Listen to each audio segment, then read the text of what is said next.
there are more details, but just try to imagine it's 5 p.m. Everybody's leaving school. Of course, just what it was when we all went to school. The bell rings, you're ready to get out. The most exciting time of day. Of the day, exactly. So there are students running out, basically. And unfortunately, the student in front tripped and fell. Accident, right? That would normally happen. And everybody behind her. It's very, very sad. Fell. We will be looking at this story, of course, in detail. This is going to be our top story from the half-hour mark. Other headlines this morning.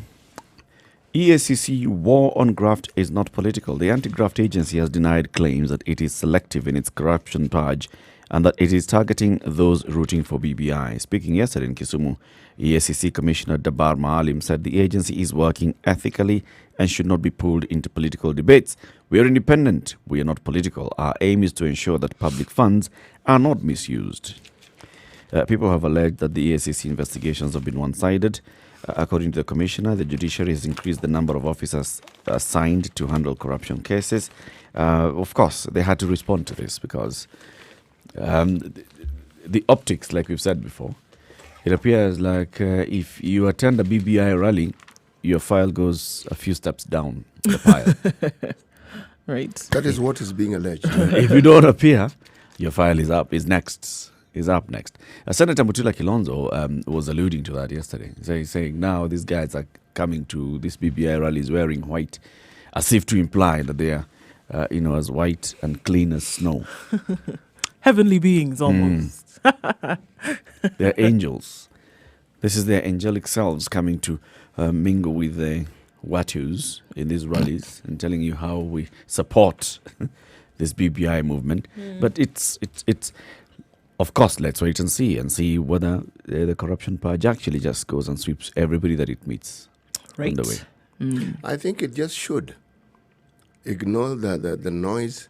Just do what needs to be done. Do the job. The case. But you see, what dents such cases is now, for instance, what is on page 12 of the Standard, the issue of the Solai Dam tragedy, where the matter that was taken to court because 48 people had died. Now, that case was thrown out due to lack of sufficient evidence or witnesses. And this has been dropped right at the feet of the DPP's office. And I liked it. I liked the fact that this magistrate did this. He pointed it out. This is what I was saying the other day. Exactly. Why can't a magistrate just say, come on, you guys. So, adjourn number 1, you don't come. Adjournment number 2, you don't come. Adjournment number 3, come on, throw out the case. If you guys are not serious, these people have a life. And it's not my job as a magistrate to keep a case going. It is not his job to find evidence. Yes. It's his job to adduce. You bring the evidence, he looks at it, looks at the law, gives the ruling. Yes. Now, when the prosecution does not come to court for one reason or the other. Now, of course, I saw there was an interview done shortly afterwards with the DPP Nordin Haji. And DPP was saying that, this magistrate is very well aware of what was happening behind the scenes. That apparently some of these accused had approached the ODPP with the issue of cutting a deal. Yes. And those conversations were happening. But you see, DPP had never gone to court to put it formally that this is what we are doing. Can a magistrate operate on a hearsay and rumors? Not only that, somebody in the DPP's office dropped the ball. That is clear. Yep. Or some people in the DPP's office dropped the ball. And in this case, deliberately so. This one has the stamps and the hallmark of deliberateness, if there's such a word, all over it. This one is not sprinkled. It is smeared all over it. Yes. Yes. And you're wondering, okay, there were 9 people who were accused. This thing has taken this long. Okay? So, there was supposed to be an out-of-court settlement. Yes. But what other out-of-court settlements were going on behind the scenes? Yeah. Because this was a straightforward case. It was straightforward. I mean, as far as we're concerned, as far as we know the tragedy. We know the people tragedy. Died. There was evidence. There was Witnesses were lined up. Yes. Witnesses were lined up to then come and give their testimony. Yep. That was ready to be done.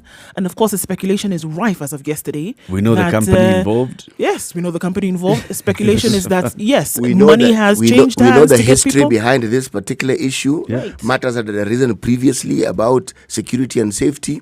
Things which there's a whole story behind it. And the huge possibility that money has changed hands to get witnesses to then not come and give their testimony, unfortunately means that the lives that were lost are lost just like that. the politeness and the innuendos and suggestions that are required of this job prevents one from saying certain things. But I mean, in with, this with the case, clarity that you ought to. Yeah. This one quacks like a duck. It has webbed feet. It's It got even feathers. has feathers. It has a bill.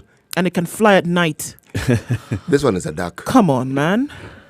A direct one. This one is a duck. It's not even a goose. It's not a chicken. It's a duck. It's a duck. Yes. And I think that ODPP needs to be put to question here. Absolutely. The DPP himself, I think the first thing that the DPP should have done is said, okay, look, I'm going to find out exactly what happened. How come this case did not move on? But coming to say, this magistrate knew, this is what we were doing. No. So what? Yes, so the magistrate knew. So Just there like was a this, date, and you were clear. This is the date you're supposed to appear in court. and not once, and not twice. Come to court. If indeed the DPP believes the things he has said and has tried his level best to convince the country that this is what he means, let him start by cleaning his own house. Oh, yes. Oh, yes. This magistrate did a good thing. Kudos to him. Absolutely. Sets a record. And, That's a good and word. if indeed that perchance that duck also walked in the direction of the magistrate, Yep. let it also come out. Yes, Yes. If the Everyone who may have been involved, because this is a miscarriage of justice. completely. We know what happened. These people didn't pretend to die and then resurrected. They They died. died.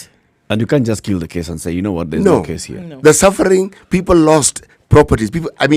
Surely, no. The word a travesty of justice. Yeah. Exactly. All right. We want to look at the coronavirus in numbers. And, of course, again, on the front page of The Nation, it's talking about what will happen if the virus comes. But let's look at it in terms of numbers. Last week on Thursday, we were looking at 11,710 specifically. In terms of the numbers of people who've been infected. And we were at 170 with the numbers of people who had died. Today, or obviously now this is as of yesterday, 17,662 confirmed cases around the globe. 362 deaths reported in China. 25 countries have registered cases. It moved from 17 to 25. It moved from 11,000 to 17,000 in 5 days. Thursday, Friday, Saturday, Sunday, Monday. It moved from 170 deaths to 362 in 5 days. We had 11 countries affected, where cases had been found on Thursday. As of yesterday, we had 25 now. Okay? And we now have 200,000 as the number of passengers that travel between China and Kenya daily. These are the numbers that we're looking at. We've seen that the number How many? of 200,000. This is just China, Kenya. Now, on if a we want daily to make basis? it, No, not on daily. annually. Okay, yes. Okay. So if we're looking at 10,000 is the number of flights that have then been cancelled since the outbreak from January 31st. Even with the cancellation of all of these flights, we still have movement of persons. And what has happened in this case is that the numbers have doubled and doubled plus in terms of some of the numbers that we're looking at. The best bet for Kenya at this point, according to this report, is to make sure that the bug never gets here. But with the borders still wide open, it's not a matter of if, but when. How many deaths outside China? There are no deaths outside China. That's good news. All the deaths that have been recorded so far are within China. So if we were to look at the pace with which this Formula One virus is moving, within the space of 1 week, we were at 170. Yes. We had doubled that number Doubled now. plus, yes. So essentially, so this 350 something 62, odd yeah. may very well be 700 when we next read about it, if this thing is contained. Yep. So from 700, it's not difficult to go to 1,000 like that, and it continues, isn't it? It isn't. Meaning a multiplication effect. Yeah. Actually, it is worrying. It is. It is. What we know from the Ministry of Health so far is that they've bought face masks, gloves, goggles, and overalls and set up a 16-bed isolation center. Of course, the questions are still rife in terms of, are we going to be able to combat this virus if it comes home? And of course, speculation is that maybe not. We did give kudos to the Ministry of Health as of yesterday because it seems that they have done what they can do at this point to be ready in the event that anything does happen. But in terms of containing it, we talked about the logistics of then having to trace back whom did this person come in contact with, where were they, where was their last point of travel, whom did they, interact with, were they onward, was this their final destination? So many questions come into play, because containing it is not just a matter of taking them and quarantining them, but it's finding out all of this other information in terms of whom else did they have contact with, and then, alerting those relevant authorities about, we have an individual here that may have had contact with people who entered here. So, the logistics, the statistics that you then have to keep in mind and then keep people abreast of is actually quite, it's quite a lot. What is daunting about the virus is not understanding what it can do, but it's the fear factor that has taken the lead in everything. Yeah. Right. Yeah. It's every news that we hear about the coronavirus has a very large weight attached to it. And that weight is a weight of fear. Right. Okay. A lot is known about the disease. What needs to be done is known about the disease. The symptoms are known. These aren't vague. Remember, when HIV first appeared on our shows, there are many things we didn't know. Right. And for a long time, we still didn't know. And even now, we're still finding. But this one, a lot is known. But yet, the fear factor has taken center stage, and that's what's ruling even the thinking of people. Now, there are countries who, if you happen to have had any contact with mainland China, you don't enter that country. It's not even complicated. Yeah. From the airport straight to a quarantine, straight. And then you'll stay for 2 weeks. They are not worried whether you have symptoms. You've come from there straight. Now, all the panic is because it is assumed that if you land into the country, you might be a carrier and more people may be affected. I'm asking the question I asked before.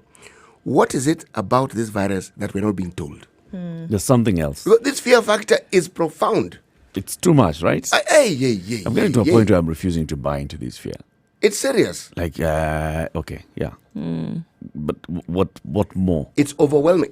It appeared, it has overtaken everything else that's happening, and it's given center stage news. Everything, you cannot talk about news and not mention the coronavirus. Yes, you cannot. What is it about the coronavirus that we're not being told that is making this pandemonium just keep rising and rising and rising? What is it? What do you think? What do you suspect? I don't know, but usually information being hidden or somebody just hyping up information for commercial gains? It could be a combination of all that, because remember, WHO has now come into it, all right, and officially made a statement about it. The numbers are increasing, we can see. That is alarming, yes, we can see this. But what is it? Is it that even as they say they have a cure, they're not certain? Is it also that this disease is actually spreading faster than we realize, and that the diagnosis that they speak of are not as certain as they are claiming it to be? Yeah. These are questions that come to mind. And is it that there are more people who probably may have died, but we haven't been told? The problem is when something is uncertain, speculation then becomes rife. Yes. Actually, there's somebody who's died out of this coronavirus outside China. This is in the Philippines, where a 44-year-old man who traveled from Wuhan, China, the center of the outbreak, died in the Philippines. Right? So at least one death outside of mainland China. And the others, of course, we know that there are over 300 deaths inside China. Right, 362 actually is what. Majority of them inside Wuhan province.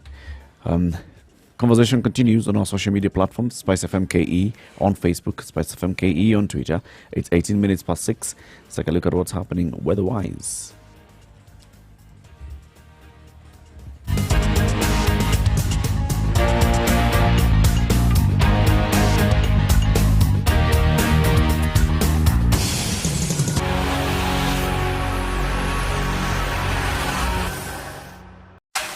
The weather with Spice FM. It's going to be a mostly cloudy morning in Nairobi right now at 16 degrees. We're going to have a high of 25 and a low of 15. Some really low fog in certain parts of the city today. Mombasa at 26 degrees currently. We're looking at some showers later on at 32 degrees the high and a low of 26. Kisumu at 18 degrees is mostly cloudy this morning. Expect rain showers later on. 28 degrees the high with a low of 18. Eldoret is a bit chilly today with clear skies at 13 degrees with a high of 23 and a low of 12. It's 13 degrees in Nakuru, which is partly cloudy. Expect these conditions to go through the day with a high of 27 and a low of 13. Nyeri at 14 degrees is going to be rainy through most of the day with a high of 24 degrees. Expect a low of 26 in Malindi, currently at 27 degrees. A mostly cloudy day. Experience a high of 31.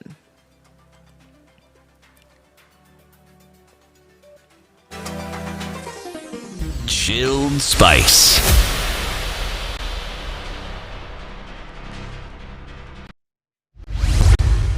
Mature, intelligent talk every morning. Spice up yourself. Mornings done right. 94.4 Spice FM, Nairobi. The live stream is up, Spice FM KE on Facebook, YouTube, Twitter, www.spicefm.co.ke. We're broadcasting from Nairobi on 94.4. We're in Mombasa on 87.9, 102.5 in Kisumu, Nakuru 96.0, 96.7 in Eldoret, Nyeri 90.9 and 97.7 in Malindi. Remember, you can download the Standard e-paper app from Google Play Store and Apple App Store, and just one subscription fee, you get to access all of Standard Group's publications, including the daily pullouts. Today is Tuesday. So here we go. Financial Tuesday. Talking about billionaires. Nice. Salaried billionaires. People who are paid in their billions, in their millions. Right? These men and women prove that you don't have to start your own business to become super rich. You can work in somebody else's business and make the billions. Of course, it has a full double spread with the pictures of the individuals involved, right? So we've got the CEOs here, and there are many of them. Gideon Muriuki of Co-op Bank makes 376.4 million shillings a year. So you're trying to depress us this morning, right? No. If you have to be depressed, understand that the man earns more than 1 million shillings a day. That is, yes. Now, that's the depressing factor. That's what you get. It's more than $1 million a day. A day, if that includes Sundays. Imagine. 376. And Saturdays. 370. And the public holidays. He's the highest paid among those that have been featured here. Every day. Well, it's every day. I mean, a year, 365 days. Yeah. And this is 376. Our brother here has 676. So then he even has change.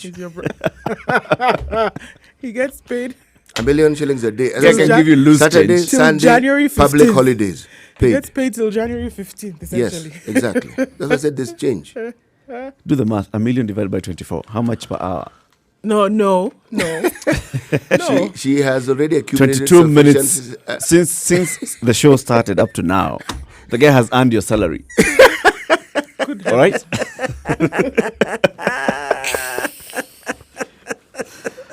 Get depressed if you want, but, well, you can look at it positively. I make my own happy. Very good. Benson Wairegi, Britam CEO, 81.6 million shillings. The Britam boss earned 81.6 million in the year to December 2018 in salaries and allowances, as the firm did not pay him a bonus. He didn't get a bonus.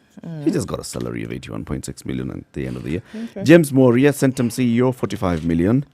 Beverly Spencer Obato Yimbo, BAT Kenya MD, the British American Tobacco Kenya MD, earned 60 million in salary, allowances and other benefits in the year to December 2018. Her annual salary was 19 million, which would mean that on average, Beverly Spencer, who was appointed BAT Kenya Managing Director in May 2017, earned 1.6 million shillings a month. If you go by this rating, she's doing badly. Yeah. No, this is what a guy is doing a day. Earning $1 million a day. I just only get a month. Surely. She should pull up her socks. And yours is a multinational company. Yes. Britam is Kenyan. Yes. Well, so is Co-op Bank. Co-op Bank is Kenyan cooperatives. Yes. And we haven't heard of British American laying off as many workers as Co-op Bank, have we? No. Okay, let's continue with the list. Andrew Cowan, EABL CEO. Andrew Cowan earned 115.7 million in the year to June 2018, 21.8% more than the 95 million the brewer paid him in 2018. Right? There's 35 in basic salary, translating to a monthly salary of about 2.98 million. This is double what that lady at BAT is earning, right? Stop all this. It also entailed 25 million in bonuses, 25 million in bonus, 55 million in allowances and benefits. Joshua Oigara, 273 million shillings. James Mwangi, Equity Bank Group CEO, 56 million.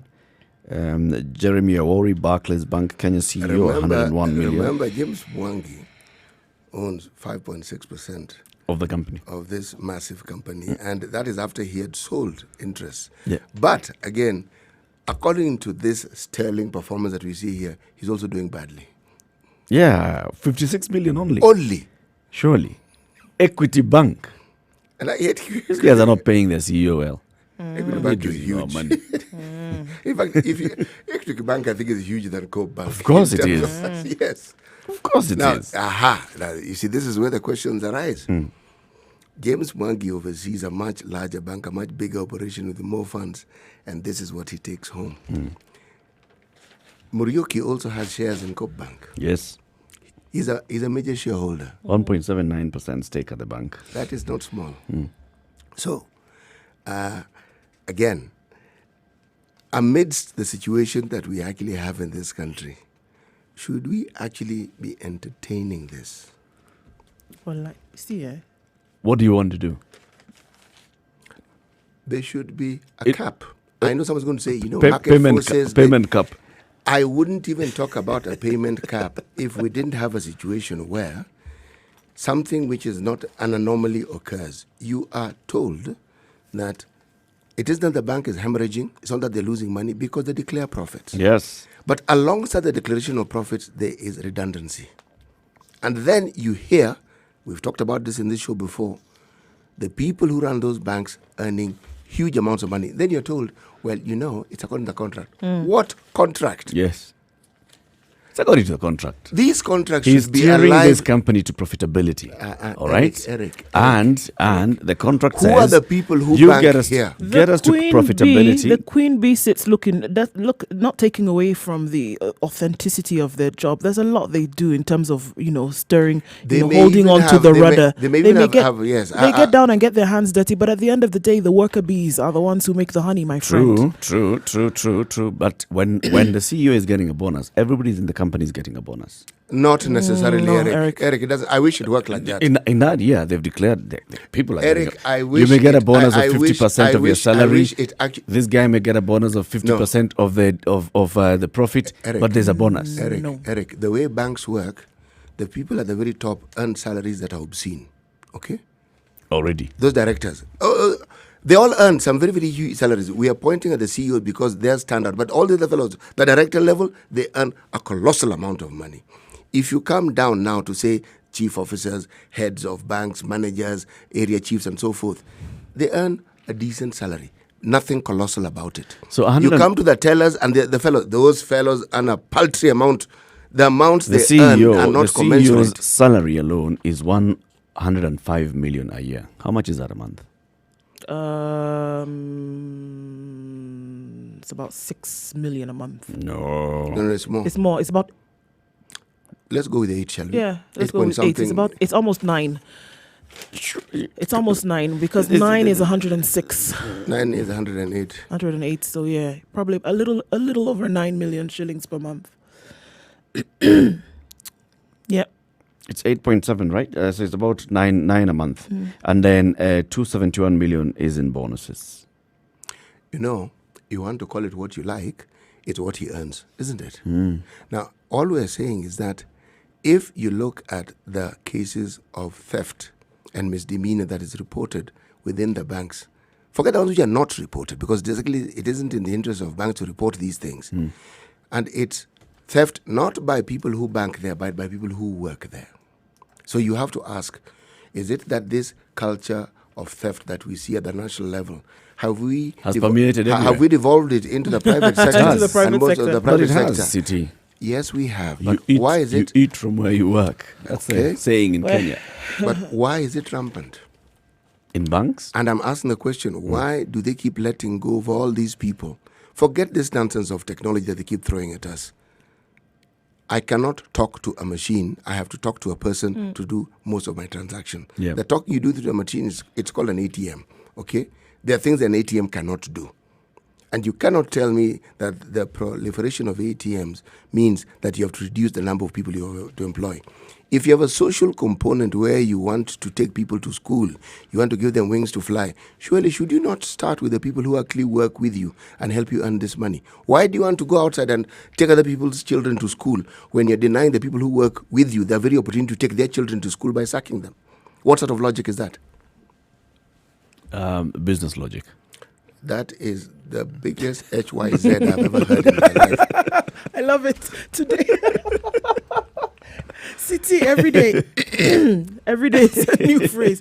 HYZ. Let me just tell you what 100 million can do. 100 million shillings can buy 6 apartments in uptown Nairobi. It can buy 10 Range Rover sports cars. It can pay for 500 undergraduate degrees and 500 number of Samsung Galaxy Fold phones. You know those new swanky phones? Whoever wrote this article, okay, should actually go and pour some cold water on his brain. Why? And then rethink. Why? This is irrelevant. We don't care about Range Rovers and houses in Upper Hill. Why don't you tell us how many Kenyans who have a minimum salary this money can actually feed and employ on a month? Those statistics would make more sense. A house in Upper Hill, so what? How many people live in Upper Hill? Funding a lifestyle, that's basically what it's showing. And I'm trying to say this is an nonsensical example. If you're talking about Andrew Cowan, the EABL CEO, earning 115 million shillings, you can't start saying, if this guy was a government, he could do this. No, he's not a government. No. This Eric, guy, when he makes this money, what can he do with his money? Eric. City, when you talk about how much money you earn today, Eric, we'd be talking about what can you do with that money yourself. Not how many children you can take to school, how many schools you can build, how many shirts. The example has a social element attached to it, meaning you want to give these figures life, so you want to demonstrate what they can do. Right. Now, if you want to understand what I'm trying to say, I'm saying, why don't you tell me that if I lived in Umoja, how many houses would this money buy in Umoja? Okay? If you don't want to buy a house and you want to pay rent and you assume that the average rent that is paid in Kibera, say, is 5,000, how many households would you pay rent for? That's the sort of example that I'm saying. I would look at a resident and say, goodness gracious me. So this is what it means. That paints a negative connotation and slant to this story. He doesn't want to do that. He just wants to show that there's lifestyle that it can afford this person. And I'm trying to tell you, is not going to buy a house in Umoja. That the case they're making works against the very people that they consuming this information. Yes, for most people, the group of people I'm talking about, a Range Rover is irrelevant to them completely. It's not something that features in their thoughts, except when they look at, that's a nice looking car. And even then, it's not going to help put bread on the table. Why am I giving this example, Eric? The vast majority of the citizens of this country are worried about what they're going to eat the next day, not what they're going to drive. Not even where they're going to live. The issue is, can they continue living where they're living? The target market for the financial standard will resonate with this. That's why, in fact, the story is saying you don't have to go and start your own business. You can work. Oh, Eric, and still earn this. I have understood that. But remember, my brother. So you want to break it down. It can go to other publications. Literacy. And have those. Literacy is not limited to the rich, the wealthy, and those who are wealthy by excessive and exorbitant salaries. No. Anybody who reads and understands these things and wants a comparative analysis, I agree completely. Maybe I should start my own paper and write those things. But I have a huge advantage. I don't need to start my own paper. I have a job that allows me to comment on these things. And I am XYZ going to continue commenting on these things. Okay, CT. XYZ. The financial standard is today's pullout. Of course, it tells you Kenya's salary billionaire CEOs. These executives prove that you can become rich from working a job. You don't have to start a business. We reveal what CEOs of some of Kenya's blue chip companies earn and what keeps them at the top. That's what you get. Shortly, we'll be taking a look at the top story this morning. Of course, the top story this morning is coming out of Kakamega Primary School, where 14 pupils died yesterday after a stampede as they were leaving school. Shortly, we'll take a look at what's happening on the roads, traffic, and then the conversation continues. Good morning, 27 minutes to 7 o'clock.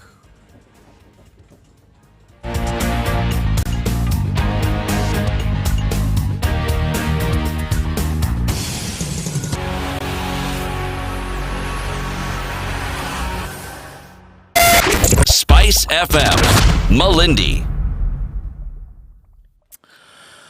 Right, so Traffic. if you leave Mombasa Road before 5:30, you're probably stuck in what is the mother of all traffic jams this morning. We already have 8 lanes on Mombasa Road today, but I must inform you that earlier this morning there was an accident involving 3 lorries right around General Motors, and that means that traffic has been affected. And of course, one was a bread truck which has overturned, so everybody was scrambling for bread.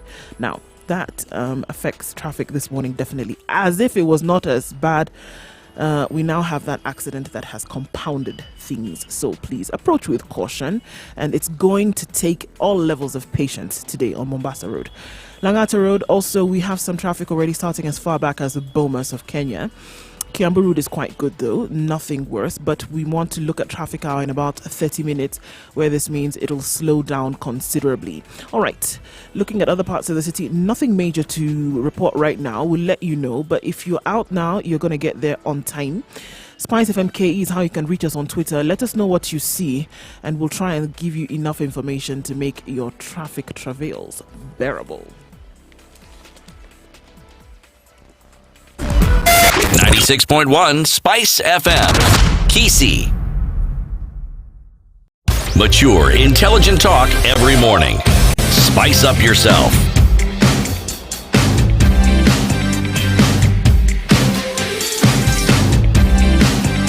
Mornings done right. 94.4 Spice FM, Nairobi. At 25 minutes to 7 o'clock, good morning, and how are you doing? This is a Situation Room. It's Kenya's biggest conversation. Let's take a look at what happened at Kakamega Primary School yesterday.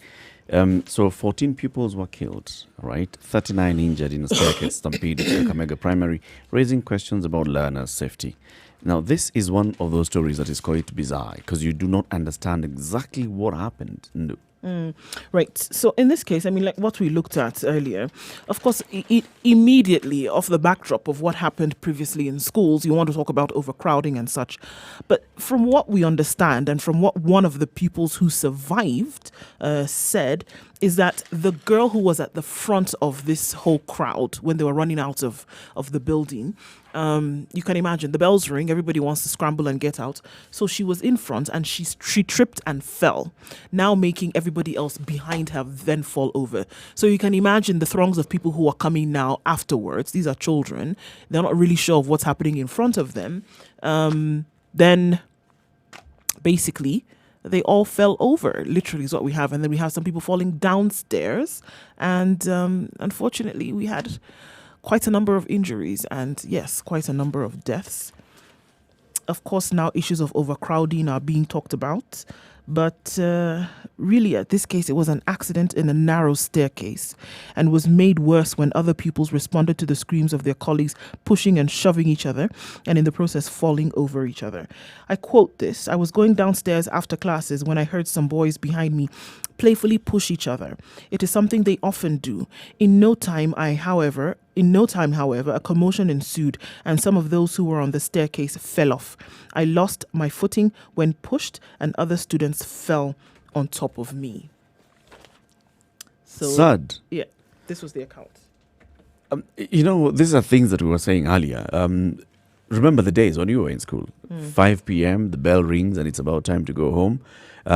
This is the most exciting time. And for very many pupils, especially boys, running home was part of the game. Right. It's a competition. So you're basically racing. Who's going to get to the gate first? Who's going to get to a certain landmark first before the other? Who's going to do this? If an accident happens at the staircase and one person falls off and the other people come and trample on him, this becomes a very sad incident. This becomes a very sad thing to basically just deal with. It's a sad thing. It's a sad thing. It raises, of course, the issues of safety, and then you start asking yourself, so what is it about this particular staircase? So we're talking about very many students who are rushing towards a staircase. This is a restricted way, right? Passageway. So does it say that, we should have more of such staircases, more passageways, more exits for such a school? What does it raise? What concerns are these that it raises? Perhaps we look at other schools that have similar structures. and ask yourself, okay, how many pathways do they have for students to exit from their classrooms to the ground? And what is the school's policy on exiting from classrooms? Because there are schools where you are not allowed to run. Yep. You do not run. That is it. You actually walk. It is the law. You get out of class, you walk. Never run. No one runs. And everyone, if you want to run, is when you get to the ground, you run. But from your classroom, you walk out. You walk down the stairs. You never see people running up the stairs. You never see people running down the stairs. So it means, from what the comments that we're hearing, this is something that was done, meaning it was a disaster waiting to happen. Yes.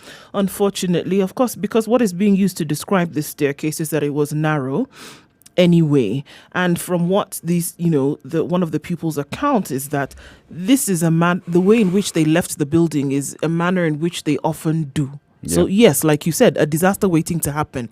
But if there are students who are running out of this building in the way that they normally do against a narrow or within a narrow staircase, it could have happened any day. But also the age of the children involved, 4 to 12. Yeah, we're looking at a primary school. Yes.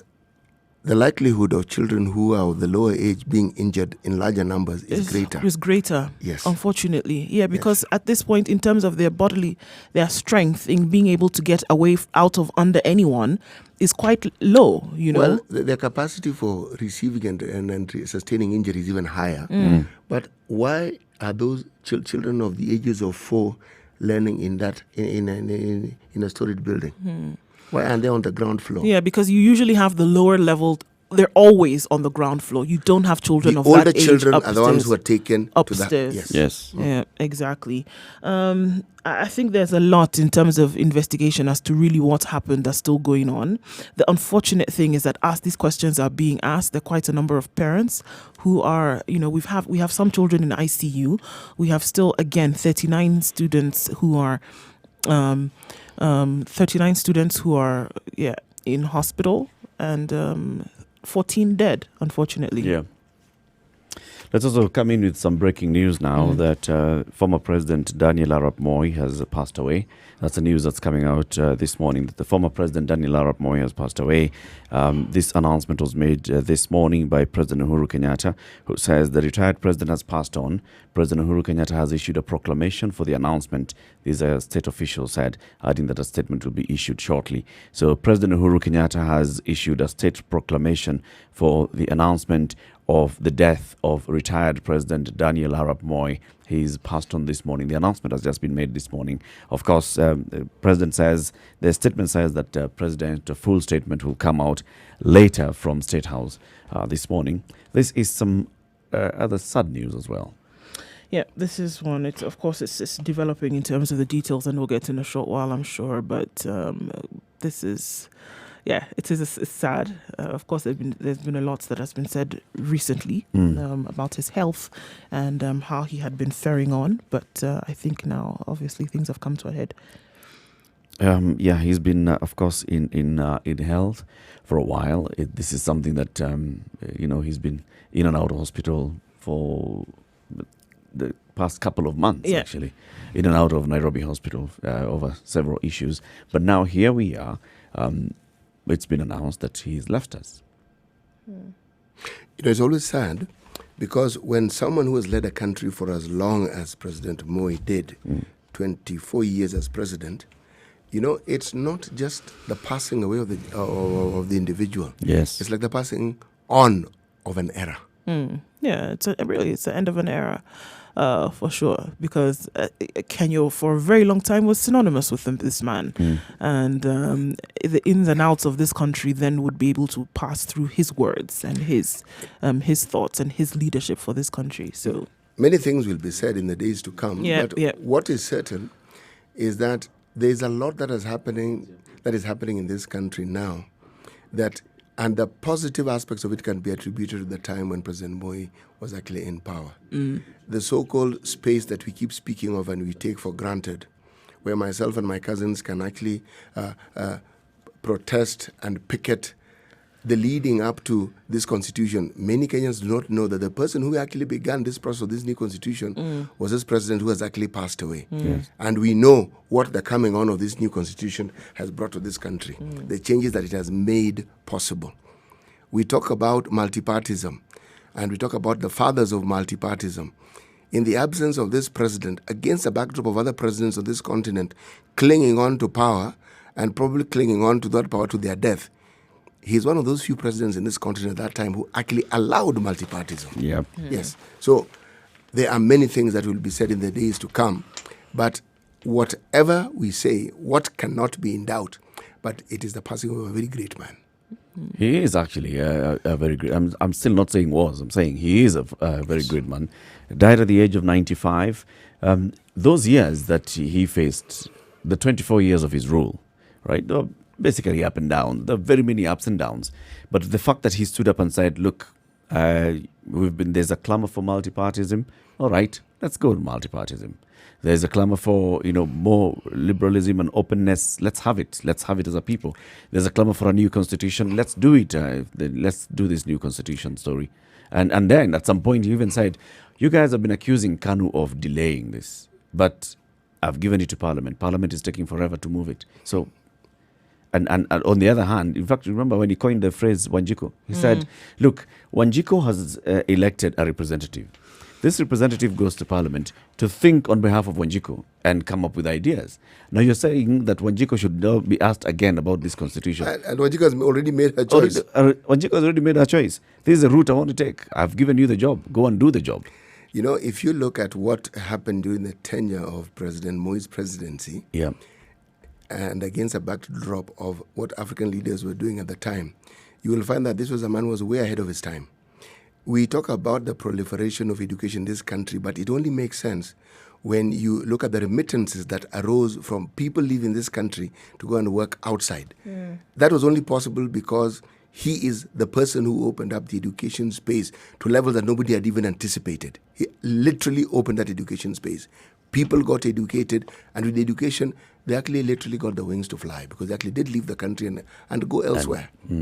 Now, a lot of what we lay claim to in terms of the availability of human resource in this country, to the point where we can actually export it, I think that one, he takes full credit for that one. Everybody else built on the foundation on which he had set. Yeah, definitely. There's a lot that's going to be said in the coming days, and a lot that is going to be talked about in terms of his contribution to this country. Definitely a sad moment for not just his family members, but people that he was in close working relationship with. At the same time, those who looked up to him for advice. And I think just from the top of it now, we're going to see a lot of reminiscing about those days in which he held this particular seat. But then it's interesting that even beyond his role, that he served as an advisor for quite a number of people in terms of then how they led their political life. And, he groomed many. Oh, he did. Quite a number. Still went and sat at his feet to get that advice in terms of how they were going to chart the course for their political life or their governance or leadership. So even after his rule, he was quite still influential. Indeed. So the breaking news this morning, President Uhuru Kenyatta has announced that former President Daniel Arap Moi has passed on. Mzee Moi passed on early this morning at the age of 95. Of course, we'll be bringing you more information. State House says a longer and more detailed statement will be coming from the presidency later this morning. That's the news, that former President Daniel Arap Moi has passed away at 13 minutes to 7 o'clock. This is The Situation, Room is Kenya's biggest conversation.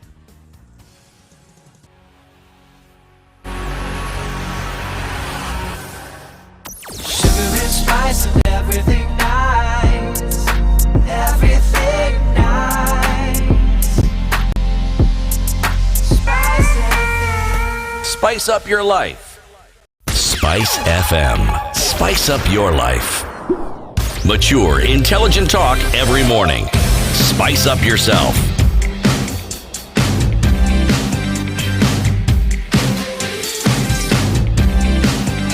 Mornings done right.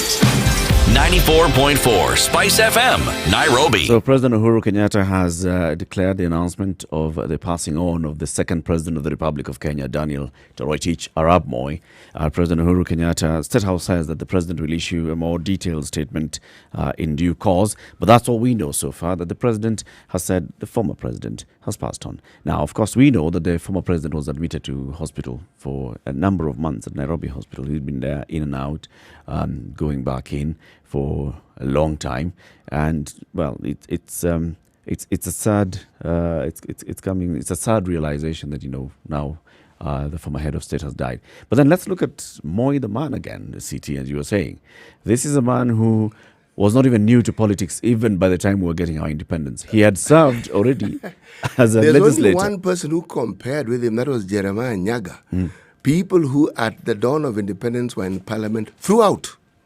Yes. There's no day that person wasn't in parliament until the day he resigned. He was an MP until 2002. That when he now stepped outside, for all that time Yes. he was. But of significance, when there's a scorecard and people look at it and say, during his time, there were things that we didn't particularly like. There was repression.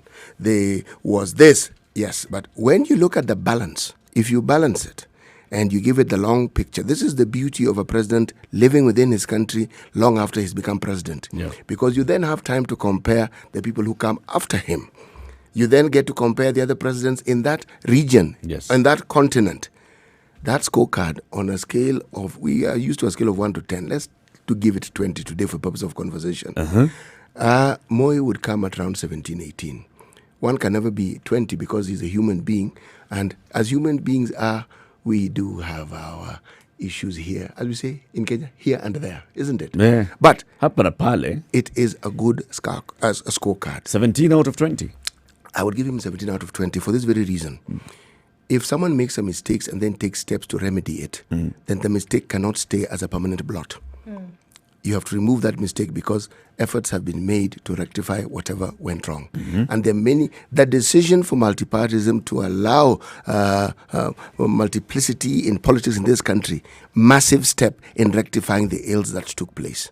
That's number one. Number two, he afforded this country an opportunity for us to study what a presidency in the times that he lived in went through. That was the time of many changes on the planet. The Berlin Wall came down. Communism as we know it got dismantled. The power play within the so-called universal powers also changed. A lot changed during that presidency. So if a man steered his country during that presidency with all those changes, we had our issues, but the country came out of it intact. That is a person you have to look No at. internal strife, never, apart from that, just that once in 1982. We had issues, yes. There were oppositions. People got detained. We had a coup attempt. Yep. But you always look at the end. It's like you look at someone's life. Teenage may have been tumultuous. Early 20s may have been chaotic. In the 30s, they stabilize. When you meet that person as 50, you are talking to a very sane, sober. You don't go back and say, but this And even guy, if you do, you he say, was a thug okay, when he was a we teenager." understand. And you say, but teenage goes with thuggery. Teenage goes with this. Delinquents. What has this man made of himself? And then you look at his children and you say, no, I think whatever that person went through helped make him the person he is. Now, our experience as Kenyans, politically and under these presidencies, make us the people we are. That is why this space that we talk about that even enables such a show to take place is possible, because people like that understood and beyond the boundaries of other people of their time could Yes. say, no, I think our country ought to move in this direction. At the time that decision is made, it doesn't seem so. But you give it the perspective and the wisdom of hindsight, you actually ask yourself, this man was really very, very far-seeing indeed. Yes. Yes. Again, you need to only compare. Consider younger leaders than himself who talked of democracy and wondered at their time how people wanted to stay in power. This man left. When people who are younger than him are still staying to their jobs and seeking indeterminate terms of office, he left. And what legacy did he leave us? An understanding that people are presidents in this country and they go home and other people take over. It is a beautiful legacy to have. The only other person in this region who was able to do that was Julius Nyerere. And Julius Nyerere did it, and his party, Chama cha Mapinduzi, have remained in power. Here, we've had changes. For a long time. We've had changes. Kanu was in power. Kanu stopped being in power. The vehicle that took power from Moi also moved. So another vehicle came into power. So you are really talking about a very, very vibrant movement and appreciation of democracy taking place. But it couldn't have been possible if that jumpstart had not been afforded by this president who has passed away. Did he have to stay in power for that long? At that point in time, yes. Why? I wouldn't know, but clearly he saw the reason why. That's why he stayed. But if you ask me But to speculate, looking back, what was it the justified? pronouncement that the president made at the time almost seemed nonsensical. He wanted, this guy just wants to stay in power. But again, with hindsight, you realize he had a point. One of the things he said is this multipartyism will divide this country. Yep. And it'll divide you along tribal lines, and it'll bring you more problems than you realized. His words have not only turned out to be prophetic, they turned out to be more true than we could have imagined.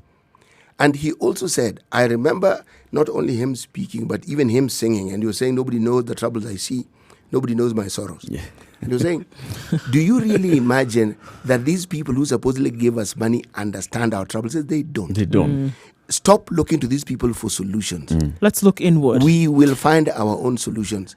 And he was speaking at a time when we had structural adjustments and we were not getting the help we should, because apparently, according to the people who are supposed to lend us, the IMFs of this world, our governance structure was too weak. There are things we were not doing.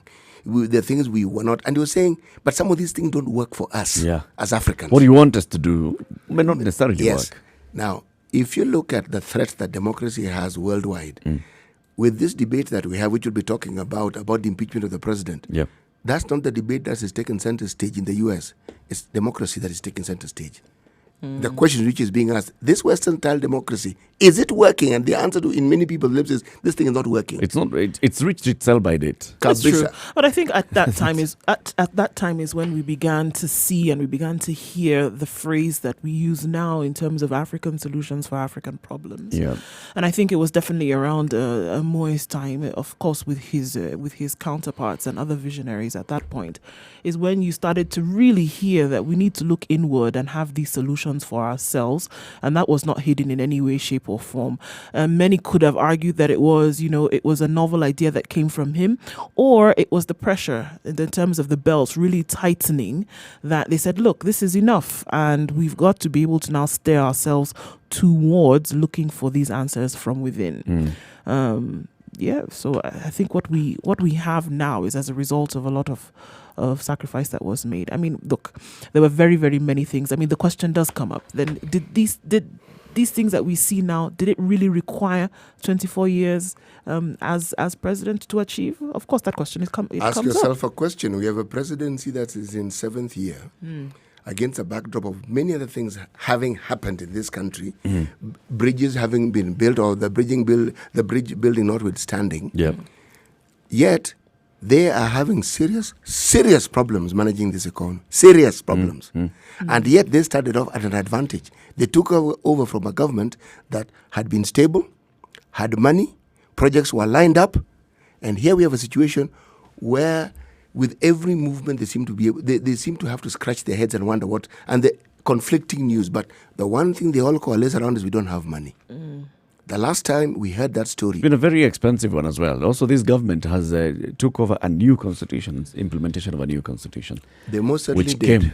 Which came with all this baggage. When they wanted that position and power, did they not know this? Garbage.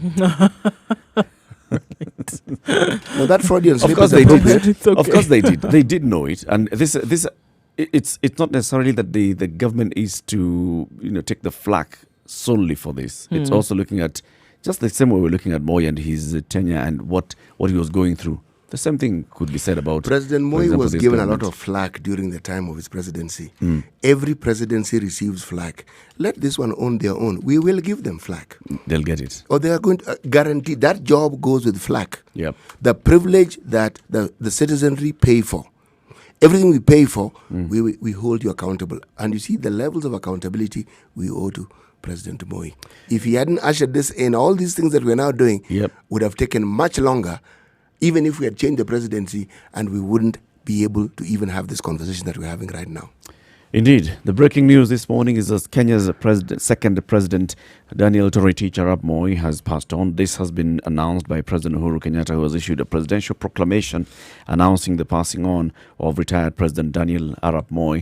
And State House says a more detailed statement will be coming from the presidency later this morning. Of course, that's what we're discussing, the passing on of Kenya's second president. This is a man who was not just president for 24 years. He was also an MP since before independence. He was a member of the Legislative Council. This is the LegCo, which was there before independence. At independence, he continued. He was the leader of the opposition party then, KADU, the Kenya African Democratic Union. It was Democratic Union, right? They're all democratic. The Kenya African Democratic Union. Of course, they folded up that party with Mr. Ngala, and they joined KANU. He was appointed as vice president. He stayed as Jomo Kenyatta's vice president, succeeded him, stayed on in power for 24 years. Mzee Daniel Toroitich Arap Moi has passed on this morning at the age of 95. We're discussing that this morning. Good morning. This is The Situation Room. It's Kenya's biggest conversation. Coming up to 7 o'clock, let's take a look at what's happening on the roads, the traffic this morning. We've been told by Ndu that issues on Mombasa Road were chaotic from as early as 5:30. Let's find out how it's looking out now, and then we continue the conversation. Remember, you can join the live stream on www.spicefm.co.ke. You can also join our live stream on Facebook, Spice FM KE, YouTube, Spice FM KE, at Spice FM KE on Twitter. Good morning.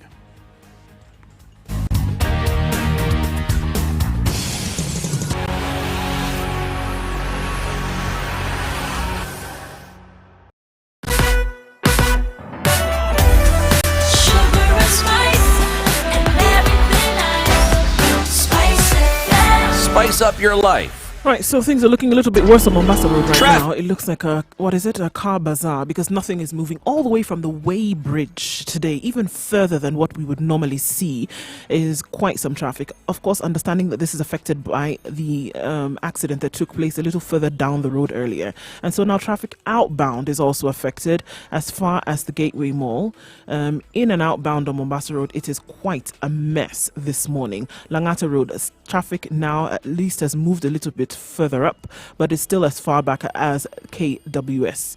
And trying to approach the T-Mall roundabout will not be too much fun this morning, because it is going very, very slowly. Taking a look at Westlands and what's happening right around Waiyaki Way, it's not so bad trying to get into the city centre using in and outbound. Of course, at the 87, using the Red Hill bypass is also an option to get out of Westlands and then back into the CBD. Kiambu Road is actually moving very, very smoothly this morning. Of course, you join Thika Road, where you're going to slow it down just a bit, but then getting in the city centre right now is not so bad. Jogo Road looks all right, as well as Ngong Road, using those options of the southern bypass to get to Ngong Road if that's where you're going. We'll let you know some more in a little bit. Spice FM KE on Twitter. That's how you can reach us. Let us know where you are, why you might be stuck, and we'll see how we can help out.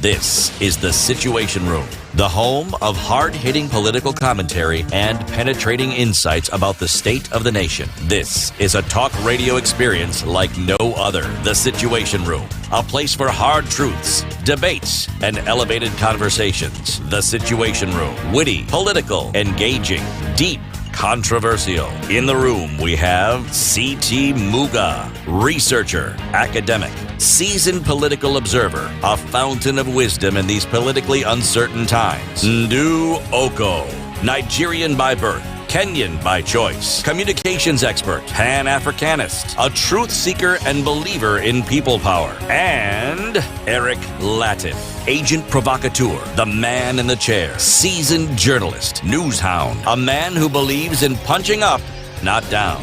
2.5 minutes past 7 o'clock. Good morning, and how are you doing? This is A Situation Room. It's Kenya's biggest conversation. We are coming up to the breaking news that the retired President Daniel Toroitich Arap Moi has died. This has been announced by President Uhuru Kenyatta, and State House says that the President will be issuing a longer statement, a more detailed statement in due course. Of course, what we expect the President to tell us is, of course, the arrangements. We know this is definitely going to be a state funeral. That is a definite. We also know that definitely we're going to have a couple of days of official national mourning obviously. The flag is going to fly at half-mast, obviously, and all those kind of things. Now, with the way that the president had talked about, moving the mausoleum from here to Gatundu, we also expect to see what does the family and the government discuss about the final resting place of Mzee Moi. These are conversations that, of course, we expect to see in coming days. One of the things that was outstanding about Moi, when you talked to people who actually got to meet him, you got to understand that the individual who was the president, when talking to you as a person face to face, was one of the most alluring individuals you could have ever come across. Humble, simple, would serve you tea, would talk to you. He invited people to his home very often, and he served them tea. I'm told one of the things he liked most was boiled maize. Loved boiled maize. But it's the sort of friendliness and the sort of charm that is not characteristics of very many leaders. Most leaders tend to be aloof. They are the leaders, you are not. And you don't visit them in their homes. If you want to meet them, it's either in the office or at a state function. And they would summon you. You don't just show up. Actually, think about it. Which president? President Jomo Kenyatta, people went to Gatundu very often because he was in Gatundu very often. Yep. He also liked Nakuru, he liked Mombasa. But he liked people, he liked Around having him. people around him, okay? Moi was not very different. Moi was to be found in his home. In fact, of the presidents we've had, this is the one person who used State House as a place where he functioned, and the moment the week ended, you would find him in Kabarak. So if you wanted to see him, you would go to Kabarak. And many, many people saw him, from school children to university students, to university leaders, to MPs. Hardly anybody at that particular point of time who wanted to see Moi got to see Moi. And if you went to Kabarak, it was not unusual to see the president just walking the compounds of the school. It was not unusual at all. Yeah. Now, what is of interest, remember Kabarak began as a school. It's now a fully fledged university. Now, this was a man who clearly loved education and understood there is no other president after him or before him who did as much as he did for education. No. Any legacy that any of these presidents that we've had, you'd say, there's this gentleman spearheaded this, and we don't have. In fact, any political leader who could have, you could argue, has attempted to do that, you'd have to actually look far and wide to come across such an individual. I think we also see with his time that there were certain things that he insisted on which the country continues to benefit from today. And it's interesting that one of those definitely is education. Under him, we saw the mushrooming of several schools around the country. And interestingly enough, not just focused on the center, right, the seat. It was spread out, and especially at the primary, secondary school level. Education was very important, understanding that in order for you to have a future, you needed to then invest when the children were Many young. schools in this country were centered around urban areas, the big towns. Rural areas didn't. Now, the one thing that President Moi did was he opened up learning in the areas he came from. He actually, there were so many schools that were open. And with education, what you've done for your people, you've given them a leg up that particular clock can never be turned back. You've given them something that is going to continue ensuring that those people are uplifted and that they stay at that level ad infinitum. Now, there are many legacies one can talk of, but when I think of that legacy of education, right from the primary, secondary to the university levels, it is not an easy legacy to beat. It's not an easy legacy to beat. We will talk around about many things, and there are people who suffered under the Moi era who will have not very many pleasant things to say. But again, when you look at the anatomy of a president, an African president during that particular point of the history of this particular world, President Moi scored very highly. How many universities were opened under Moi's tenure? Let's start with how many universities do we have in Moi's tenure? One. Let's start there. In Kenyatta's tenure? Yes, when Moi came in, when did Moi come in? 78? Precisely. There was one university. It's called the University of Nairobi. Right. The first move was when the Faculty of Education was taken to Kenyatta. It was Kenyatta University College. It had been a teacher training college before, but now it became a constituent college of the University of Nairobi. Thereafter, Other colleges that were just colleges offering diplomas became universities. You can go around and think. Let's start with Egerton. So we had Egerton became a university. Then KU KU became a university. It became a university. It stopped becoming a university college. Mm-hmm. Then we had Egerton became a university. Mm-hmm. Then we had Eldoret, Eldoret Moi Moi became University. a university. Maseno became a university. This was all during Moi's time. by the way. Maseno was a college until later. It was a teacher training college. All these colleges were teacher training colleges. Even during Moi's tenure, Maseno was a college of Moi.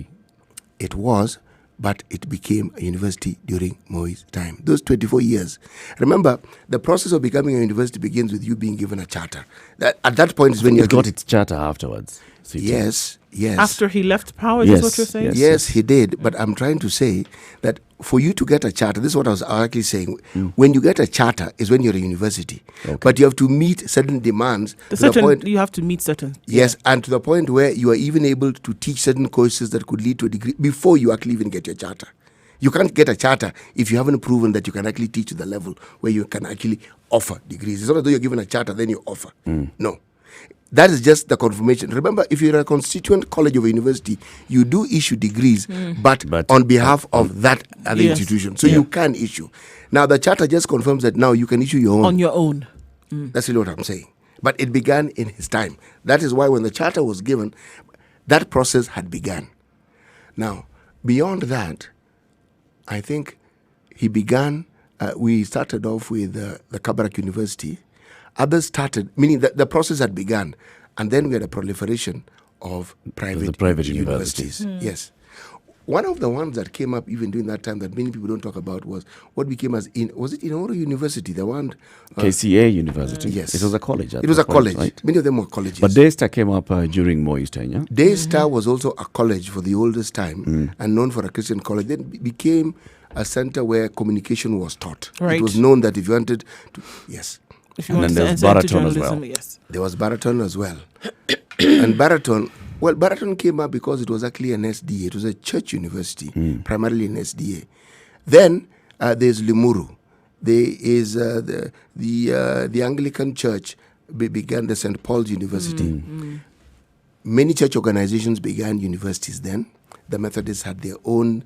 Meru came up. All I'm saying is that they all now started coming up and it became possible. Now in the Kibaki era, now they really proliferated and they're shot up. And we had many more even. And we still have many more. Government coming up with many more universities. And in the Kibaki era, we also saw onto this era of Uhuru's, we saw many university colleges also opening up.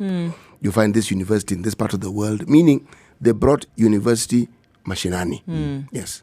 With the county system, the universities also sought to devolve themselves. Yes. Absolutely. Well, it's just interesting to see that, great foundations then, of course, lead to then how you're able to build later on. And I don't think we would have had this without that. It was clearly a deliberate effort to make sure that education did reach the corners of the country. Obviously, realizing, again, going back to this African solutions for African problems. And I think one of them was very clear that you have to educate your people. At the end of the day, if you don't have skills, if you don't have the wherewithal, how then are you going to get yourself out of any kind of problem that you have? Because then you would constantly and eternally be dependent on skills from outside. So we talk about things like innovation and creativity and how you're going to lift a country out. It's the people themselves who have to be armed with these skills and this knowledge. And what better way to get that than through education? Look at the man politically as well. So he joined the Ledge Corps in 1955. 55, he was elected the Member of Parliament for the Rift Valley in the Legislative Assembly Council. Stayed on in Parliament until 2002. That's 47 years? This is someone who was completely experienced in what a parliament is and what a parliament does. So when he was talking about, when I expect MPs to do this, he had done it. He'd been there, done it because he understood it, right? Yes. There are very few people who actually managed to go through what President Moi went through, meaning starting from the very grassroots. Remember, in those days, the people who held sway, even within the political class, were former teachers. These were among the first Africans to actually be educated. Yes. And they were the people who were looked up to as leaders in their communities. Now, he was a teacher. But that was not it. His style of leadership is the one which I have often found most remarkable. Most remarkable, that time when he was vice president, that man went through humiliations that most people, even in their grave, would not be able to endure. There are individuals who determined to not just humiliate him, some even manhandled him, and that man withstood all this without so much as a whimper. Such individuals, when he actually became president, left the self-exile, meaning they knew what they had done and they anticipated repercussions. There were none. There's a gentleman called Mungai who was the provincial police officer. I grew up in Nakuru, so I know this gentleman and his children would ride horses in the middle of town. There was one traffic light on Jomo Kenyatta, one traffic light only. That man rode those horses across the traffic lights without any due reference to the traffic, the oncoming traffic. Shaurienu. That gentleman was a power unto himself and disregarded everybody else. So when Moi became president, that gentleman sought refuge in some country very far away. The Nordic countries tend to be very far from Africa. But he later came back with no repercussions, none whatsoever. You just come. No, he came back and that was it. In fact, if you ask, and we leave politics aside for the time being, there's no one who Moi had an altercation with who at some point or the other was reconciled to him. Yeah. You can take your pick. They made peace. They made peace. Mzee Daniel Toroitich Arap Moi has passed on. That's the news coming out of State House this morning. President Uhuru Kenyatta has declared the death of former President Daniel Toroitich Arap Moi, the second President of the Republic. State House says a more detailed statement will be coming out later from the presidency. That's what we're discussing this morning. It's 16 minutes past 7 o'clock. Let's take a look at weather and then continue the conversation. Good morning.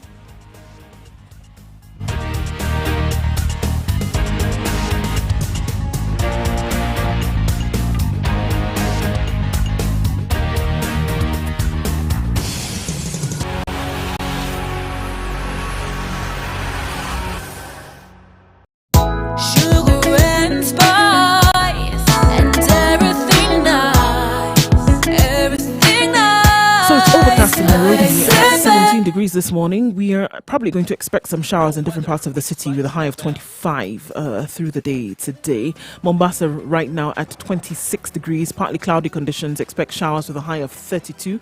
In Kisumu at 19 degrees, showers following from about 11 this morning and carrying on through the rest of the day with a low of 19 and a high of 29.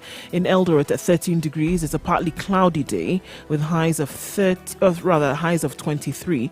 In Nakuru at 13 degrees right now, expect highs of 27 with partly cloudy conditions through the day. At 14 degrees in Nyeri right now is partly cloudy, and we're going to experience showers through the day up until tomorrow with highs of 24 and lows of 13. Finally, looking at Malindi at 27 degrees right now with a high of 31 and a low of 25. It's going to be mostly cloudy today.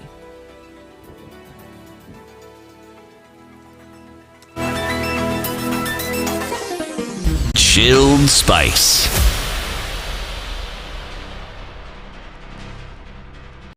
Mature, intelligent talk every morning.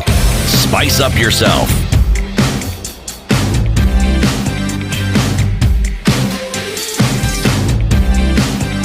Mornings done right. 94.4 Spice FM, Nairobi. Of course, we are following up with this breaking news that former President Daniel Arap Moi has passed on at the age of 95. He died at the Nairobi hospital where he's been hospitalized in and out for the better part of the second half of last year into early this year. The presidency has announced that this is officially confirmed, and State House says President Uhuru Kenyatta will issue a more detailed statement later on in the day. Of course, we expect more details of what we expect to see. Of course, he's going to declare national days of mourning.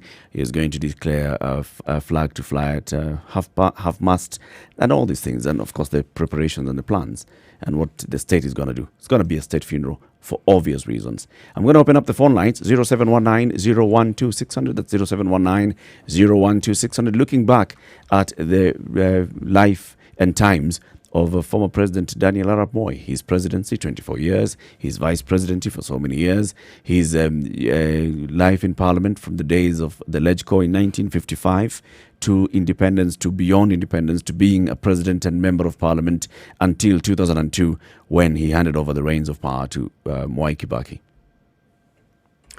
You know, the only individual who was in this country as a leader at independence who now remains alive is Charles Njonjo. The only? Of the leadership that was there at independence, the political leadership, it's only Charles Njonjo now who is alive. Who was in the first cabinet? First at independence, yes. Remember, Moi got into this whole political game long before independence. Yes. In fact, if you think about it, it was a clean, is it 8 years before independence? Yes. So 55 to 63, yes. Yes. So if you're talking he had about... actually been elected twice. In Yes, 55, elected, and then in 57, re-elected into the LegCo. Essentially among the first Africans to actually be elected. And that is after they had agitated and agitated and agitated. For representation. Yes. Remember in those early days, you had Asians who were appointed. Yep. Africans were never... Africans didn't have... They were the vast majority in the country, but they didn't have any representation. Didn't have a voice at all. It is truly amazing. You know, as I was sitting here, I was thinking, I was asking, what is it about the passing of the leader that brings with it sadness? The community I come from, the thing that we consider a must, you must mourn visibly, audibly, the passing away of such a great leader. This mourning quietly and sniffing your nose doesn't work. It's an outward expression. It must be loud.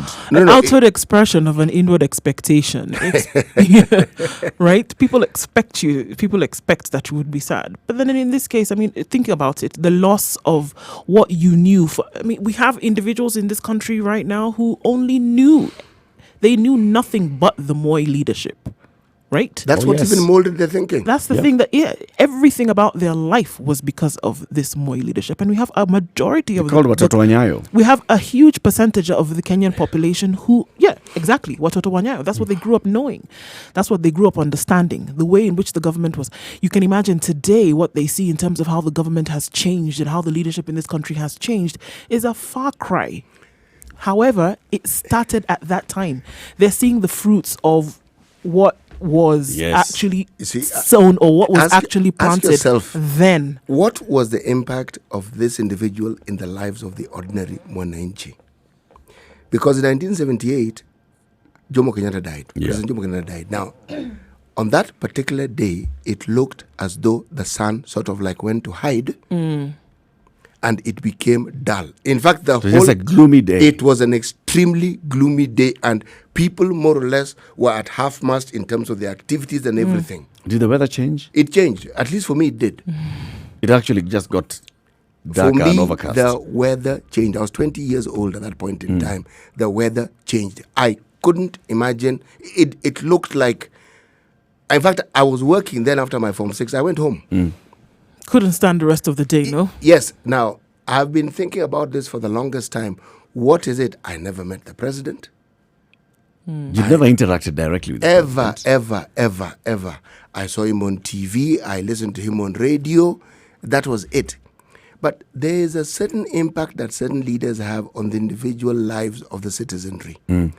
We watch what they do, we hear what they say, and we see their interactions. Yep.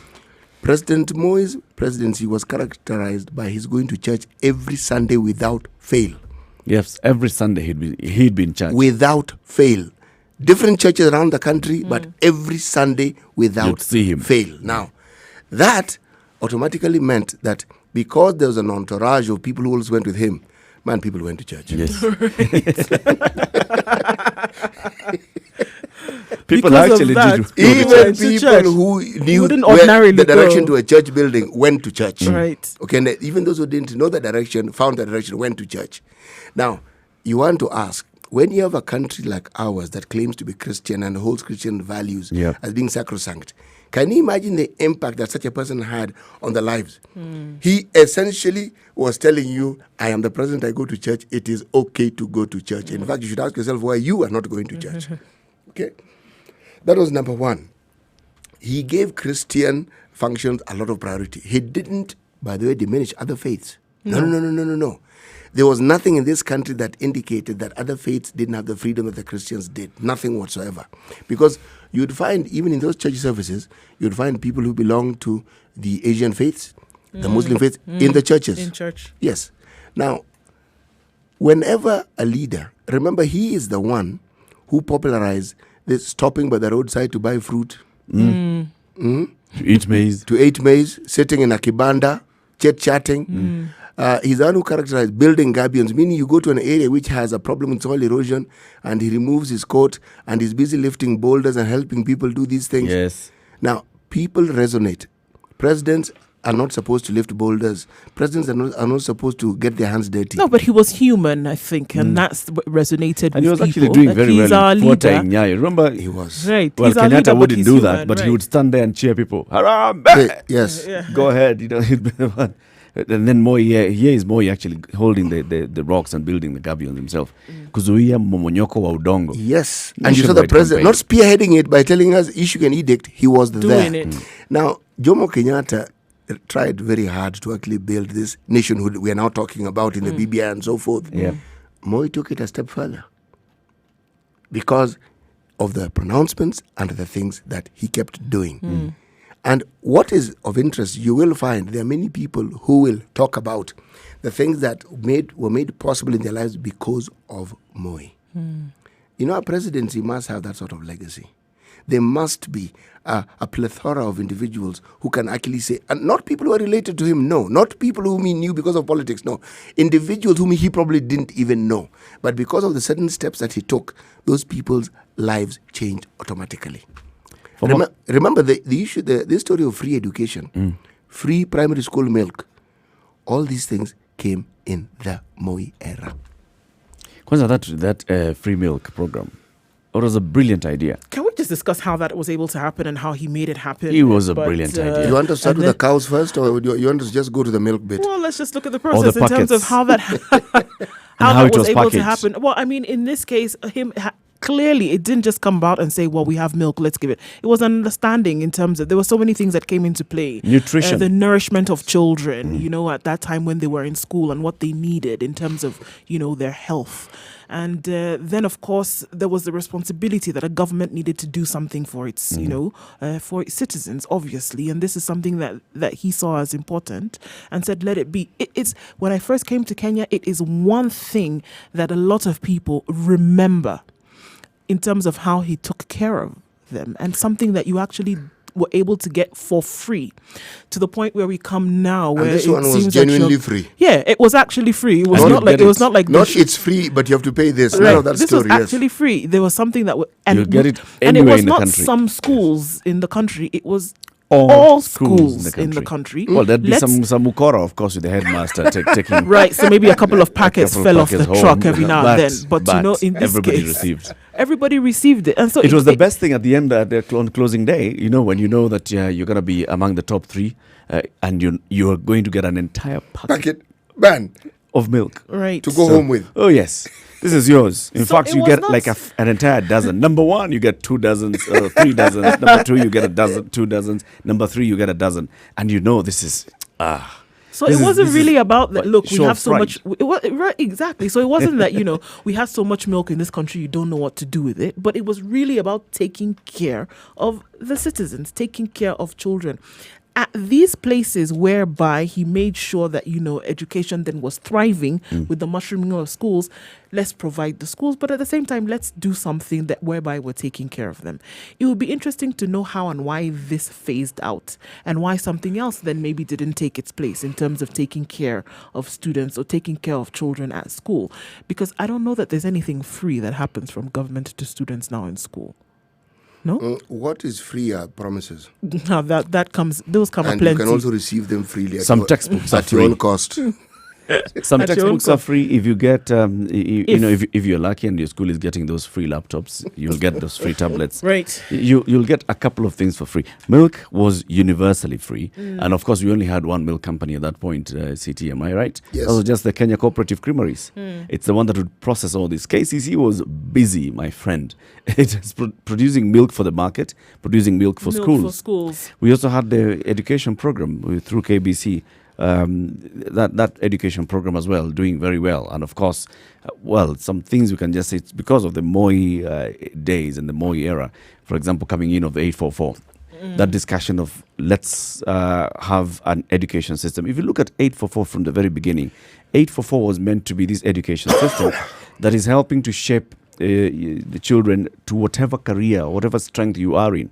That's why initially in 844 there were things like the workshop. You'd learn how to do, it was called home science. There's home science, there's art and craft. You'd learn to do things with your hands. This is what was envisaged in the 844 initially. And then there were all those programs as well, like the 4K club, CT, when you were headmaster. Were you encouraging people to do the 4K club? It was actually important to encourage. You see, there were these extracurricular activities, that is aside from the President's award scheme and so forth, that we felt was good for character building in the students. So apart from the normal, science club, maths club, what have you, you had these things, and you also allowed the religious clubs to also be formed within the school. Yes. The 844 received a lot of criticism for its impracticality, but it was not actually an impractical system.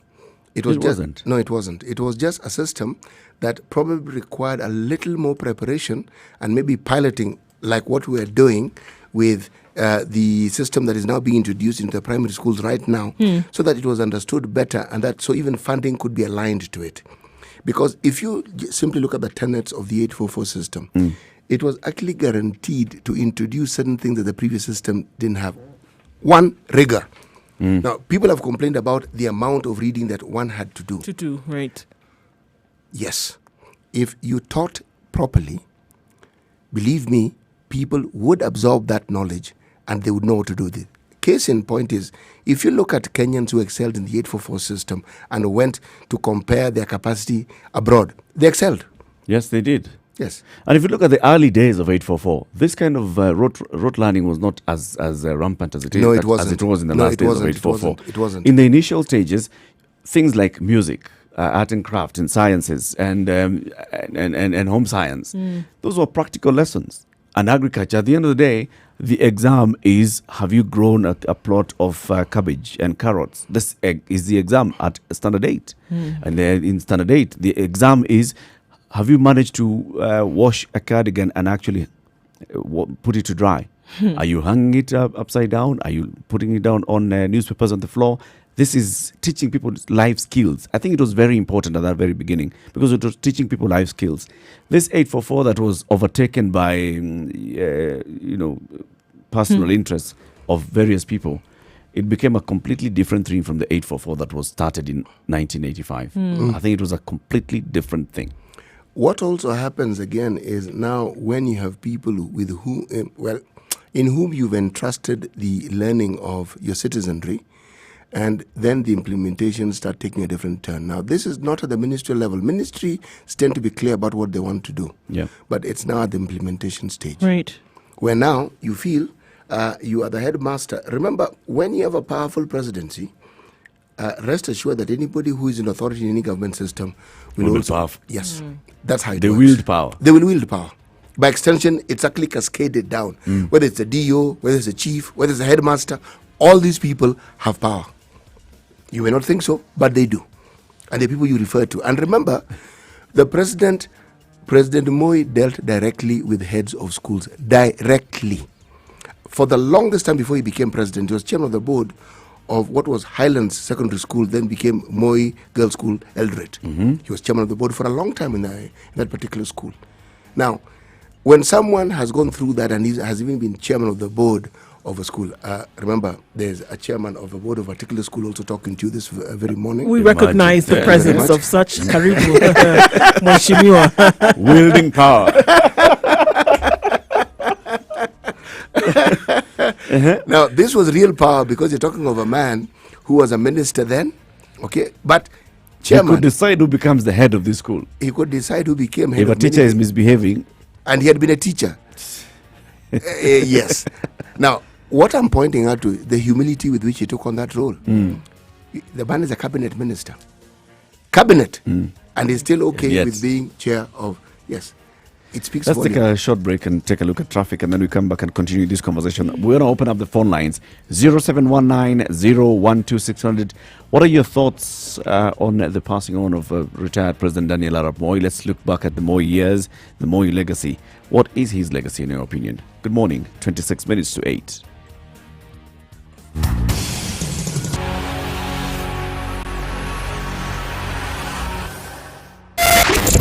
.9 Spice FM.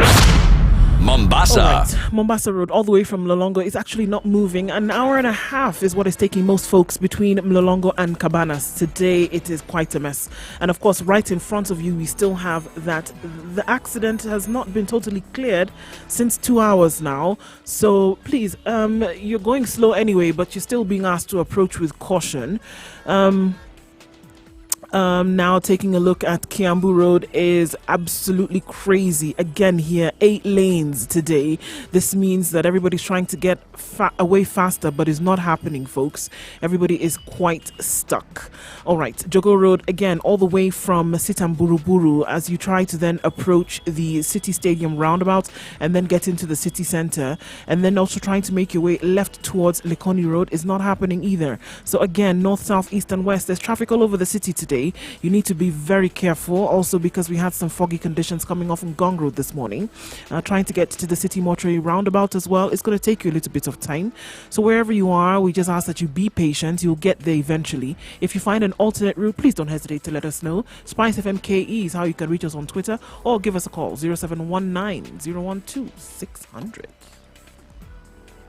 96.1 Spice FM. Kisi. Mature, intelligent talk every morning. Spice up yourself. Mornings done right. 94.4 Spice FM, Nairobi.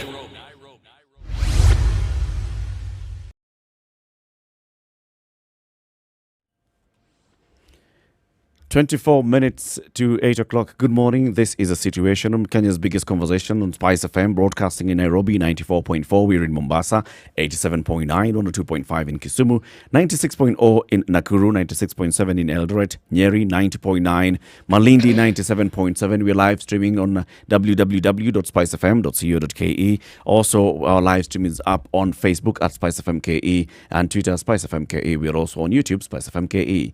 Mzee Daniel Toroitich Arap Moi has died at the age of 95. President Uhuru Kenyatta has issued this declaration this morning. State House says a more detailed statement will be issued by the presidency later in the day. So Mzee Daniel Toroitich Arap Moi, of course, we know that he'd been unwell. He'd been hospitalized in and out of Nairobi Hospital for the better part of the second half of last year and early this year. Now we know that Mzee Daniel Arap Moi has rested.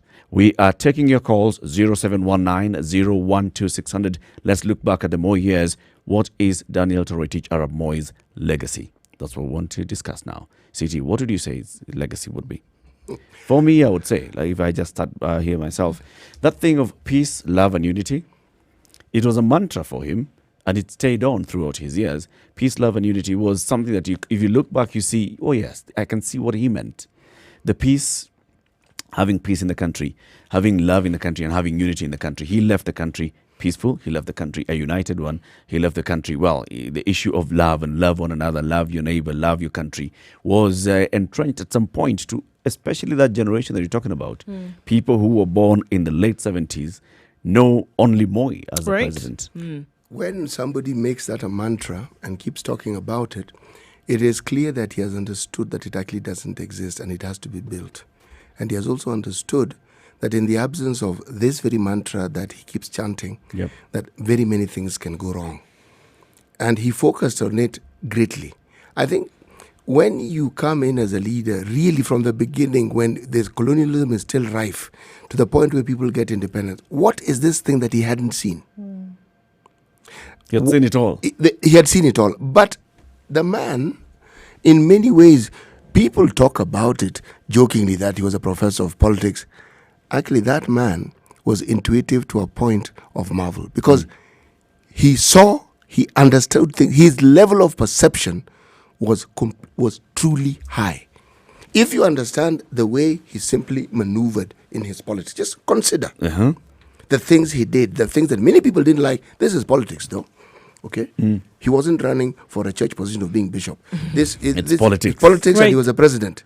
And if you look at the maneuvering and what needed to be done and what he did, again on that scorecard, you'd find that whatever he said he was trying to do, he must have found it was far more difficult to implement. It was easier to state it because even as you're moving forward, there were people who were pulling from all sorts of directions. Yes. It isn't as though the rest of the country said and said, please, yes. Mzee, Yeah. please carry on and just Carry lead on us. with To the go. movement. Mayako. Oh, When what you were can saying tuko nyuma yako, because that was everything. Everywhere he went, Yes. is mzee sisi tuko nyuma yako. They didn't mean it. He, remember, had been the vice president during Jomo Kenyatta's time. Yes. What do you think he didn't see then?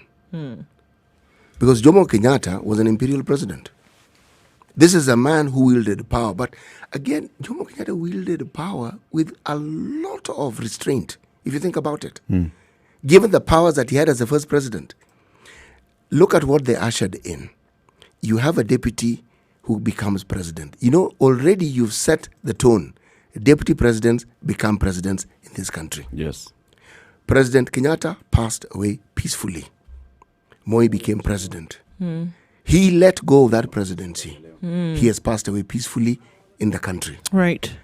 Our neighbors have stories of people who had to take off at the last moment, Right. died in exile, did what? It's a legacy that you can't run away from because people who supported him are still in the country. If they didn't like you then, they still don't like you till now. today. That point of reconciliation that brings about the peace that he talked about is not possible. But when the president is in the country, is part of the everyday life of the country, the very things that he spoke about are easy to attain even when he leaves office. And is able to see because he's in the country. He's somebody you can see. Yep. Somebody you can talk to. There are many things that may have gone wrong that you can set right. Now, that legacy is profound. Let's take a caller here. This is Mheshimiwa Grace, the former woman rep for Baringo County. Mheshimiwa, good morning. Good morning, ladies. How are you? morning. Paul Esana, of course, you've lost a leader who was a leader in your region for a very long time.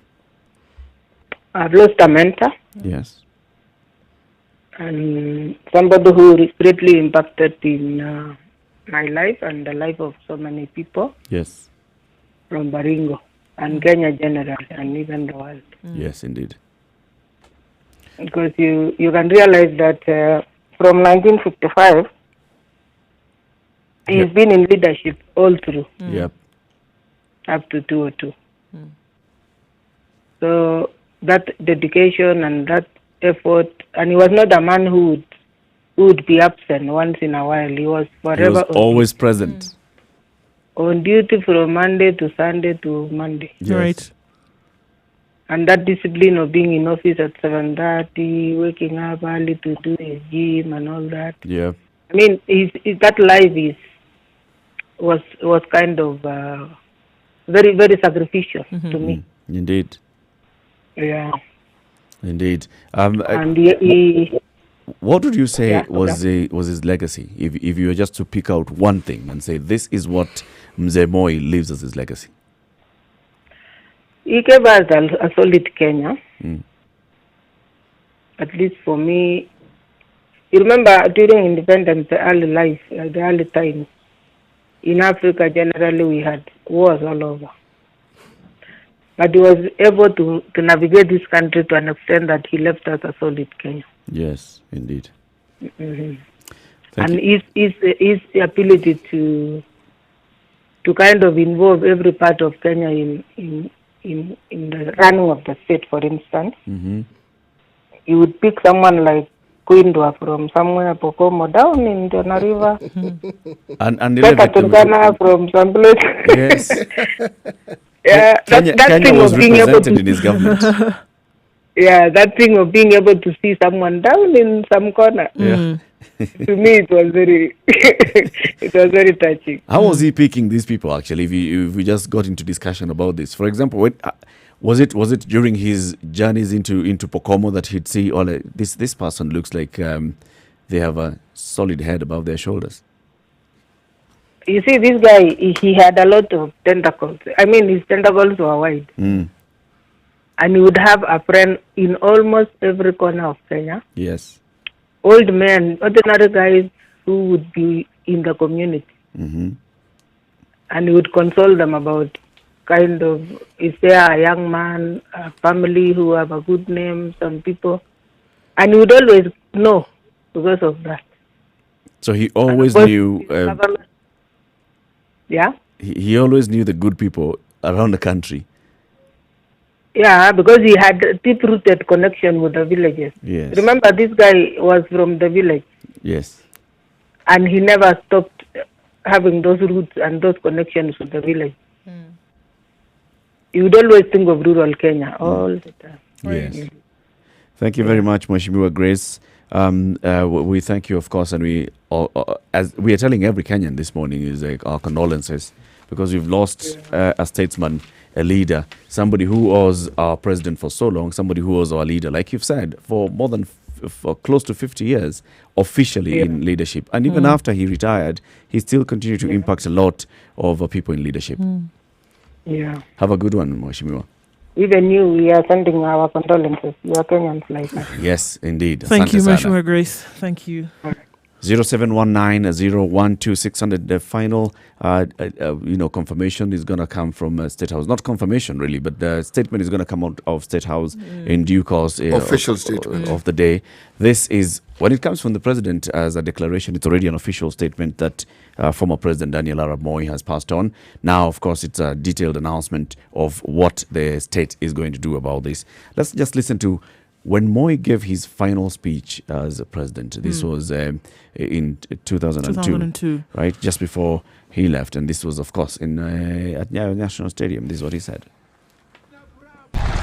Na furaha mwenyewe, ijapokuwa watu wakisema kufundisha watoto watapata kazi wapi. Nikienda Botswana, naona watu wa Kenya ambao wameelimika wengi. Na hata mimi nikaona haya kusema wa rais wa Botswana, pengine atasema mimi nahamisha watu wa Kenya kwenda kule. Lakini nilijawa na furaha hata nikawezesha ndege sahaba ziwe zikiruka kule, ili wawe wakije kuletea pesa jamii zao na kadhalika. Na si Botswana peke yake, sehemu nyingi, kwa sababu tuna watu ambao wameelimika. Natumaini walimu na wengine watapata nafasi ya kufundisha katika Angola, katika Mozambique na nchi zingine ambazo wanahitaji. Kilichoko sisi tuweke na kuimarisha umoja. Nilisema juu ya kutafuta kura, tafuteni kura kwa amani. Kama mtu anakataza wewe kura, hapana kasirika. Hiyo ni haki yake. Tafuta kura kwa amani. I mean, don't take it personal. Hii mambo haitaki makasiriko. That's basically what you were saying. That has come back. In 2002. He's come back and this is what you were saying. If somebody doesn't want to give you their vote, it's their right. I'm going to read you this excerpt from the presidential proclamation that was issued by the presidency this morning. With respect to the death of His Excellency Daniel Toroitich Arap Moi, CGH, second President of the Republic of Kenya, solemnly issued at State House, Nairobi on the 4th day of February 2020. To the people of the Republic of Kenya, the sons and daughters of Africa, and the world at large, it is with profound sadness and sorrow that I announce the passing of a great African statesman, His Excellency Daniel Toroitich Arap Moi, the second President of the Republic of Kenya. His Excellency, the former President, passed on at the Nairobi Hospital on the early morning of this 4th February 2020 in the presence of his family. Our nation and our continent were immensely blessed by the dedication and service of the late Mzee Moi, who spent almost his entire adult life serving Kenya and Africa in a number of capacities. The late Mzee Moi served as an educator, a teacher, a legislator, a member of parliament, a cabinet minister, the vice president, and finally as the president of the Republic of Kenya. Upon his retirement from state office, and in keeping with the seemingly boundless energy that characterized his many decades of public service, the late Mzee Moi continued to serve Kenya and Africa by mentoring leaders in Kenya and beyond, continued participation in development projects and charitable works, and advocating for peace, love, and unity throughout Africa and the world. As a leading figure in the struggle for Kenya's independence and an ardent Pan-Africanist, the late Mzee Moi's legacy undoubtedly positions him as one of Africa's greatest, a man who has made his nation and the continent immeasurably better. Following the sudden death of the first president of the Republic of Kenya, the late Mzee Jomo Kenyatta, the late Mzee Moi stepped into apex leadership in 1978 and immediately brought calm and confidence to a nation reeling in shock following the unexpected death of the head of state. Now, this was a proclamation that was issued under the hand and seal of the president on this 4th day of February 2020, issued by President Uhuru Kenyatta early today, announcing to the world the passing on of Kenya's second president, Daniel Toroitich arap Moi. Sad day indeed. It is. I think the phone lines are still open. Yes, the phone lines are still open. 0719-012-600. Would like you to call in and give us your thoughts on Moi the man, Moi the president, Moi the vice president, the minister, the legislator, the MP, the father, the Kenyan that he was. 0719-012-600. Well, I think the blanket of reality has kind of like just now covered, everyone in terms of, it never, for somebody whose presence was there felt for so long, I think the reality never hit that even if he wasn't out of then active politics, active leadership, active governance, that he would actually ever really be gone, because we talked about, for a lot of people, that was their reality for the longest time. So even if he was not the voice of the leadership at that point, his presence was still very much felt. And I mean, we talked about briefly how many leaders still would go. But I mean, we had leaders as late as last year still going to seek his audience in terms of what they should do or how they should go, because clearly he was seen as a visionary. He was a visionary, not just seen as one, perceived as one. His advice was still very important for people in terms of how they would move forward. And his presence still very potent then in terms of what people needed to be able to move forward. So, I mean, it's clear that he was just always around, right? Moi was just always there. In this case, where it's not obviously a vacuum has been left in terms of what people would then be able to get from him as an influencer, as an advisor, as, yes, definitely one of the fathers of this country. One of the things that characterized what you may call development in this Kenya was, of course, one, the levels of education that community members had. Now, two communities took center stage when it came to not just education, but representation in government, representation in political power. It was in that particular point in time the Luos and the Kikuyus for the longest time, until the fallout between Jaramogi Oginga Odinga and President Jomo Kenyatta. Now, the politics of this country, unfortunately, over all those years, if you look at it, who supports who does what, when, these two communities have played a very pivotal role. Now, imagine a situation with the President Moi in power, when some of his greatest critics came from these two communities. Greatest critics. And what is argued is that he went back to the people who formed his former KADU. And these are the smaller communities, who numerically would be more if you bring them all together, to navigate through that level of politics, of people who are with you at the beginning of independence, people who understand government as you do, and who have more numbers than you do, and who have more people who are more educated than you do. And to look at the composition that Mheshimiwa Grace talked about, there is no time in the Moi era where you didn't find representations from all over the country, within government, within cabinet, you found it. Even the representation of Kano. Now, that speaks of somebody who understood politics exquisitely. To the T. Exquisitely. He knew exactly how to move the chess. And for someone to have lasted for 24 years and then to leave, he left. Oh, Man, It was something. when you talk about a legacy, you have to say, which sections do you want us to talk about? You can't make a blanket statement where legacy is this. It can't be this. Yeah. It is these. And then you talk about them. Yes. We're taking your calls this morning, of course, as we discuss President Daniel Arap Moi's legacy and what he leaves behind as his legacy. Of course, some of the things that we remember include this song. Tushangilie Kenya, taifa letu tukufu, Kenya tunayoipenda, Kenya nchi tunayoipenda. Twajivunia sana tukijiita wa Kenya, nchi yenye baraka. You know, this song plus very many others that used to characterize the presidency of Daniel Arap Moi, remember? Yeah, those are the ones. Going to the phone lines. Zachary, good morning. Oh, morning, guys. Morning. How are you? Oh, this is a sad morning Yes. that we have lost a statesman. Yes. Condolences to everybody, including you people.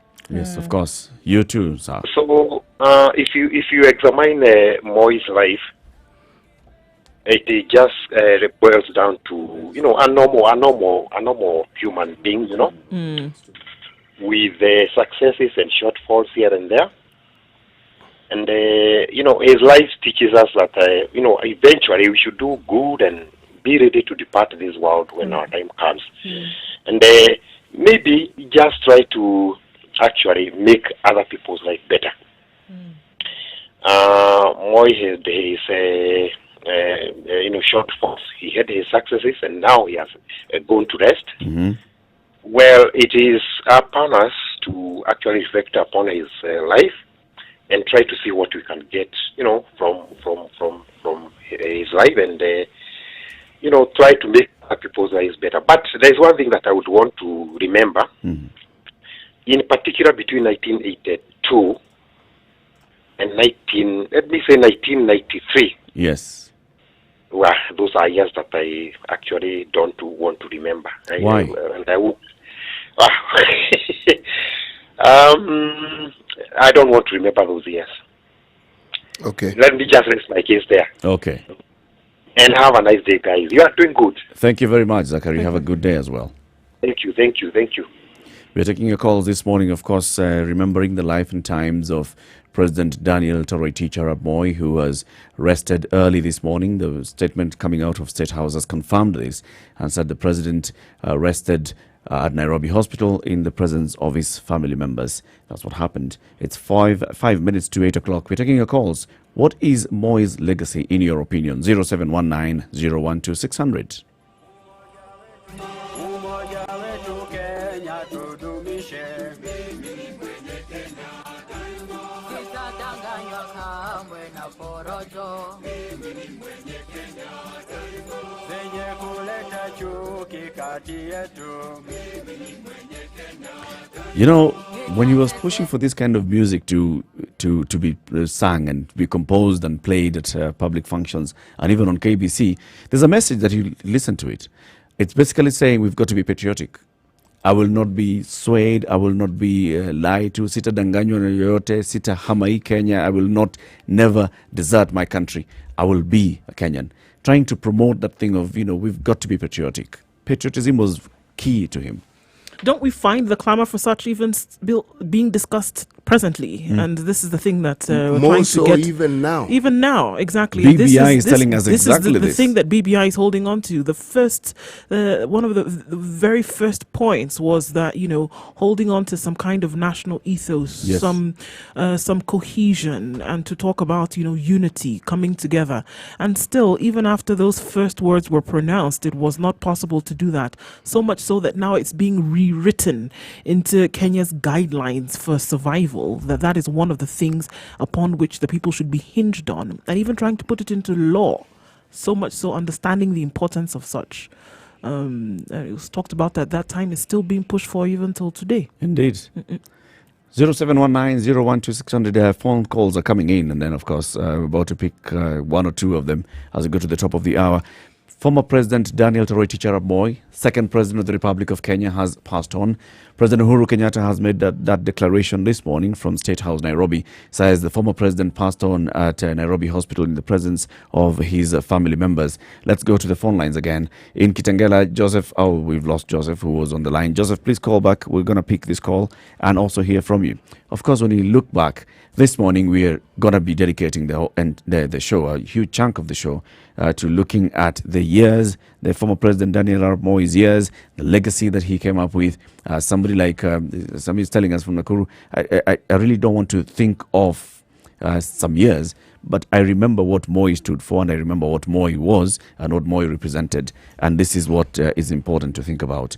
Jackson calling in from Mombasa. Good morning, Jackson. Good morning. How are you doing? I'm very fine. In about 40 seconds, Jackson, what do you have to say about Moi? Moi was a great leader. One thing that I love about Moi, during his good times and bad times, we have never had tribal animosity. We hate the Karenjins. Yeah. We hate in any other tribe. He had a way of uniting people. He had a way of directing the hatred to him. Unlike our presidencies now, where the country is divided.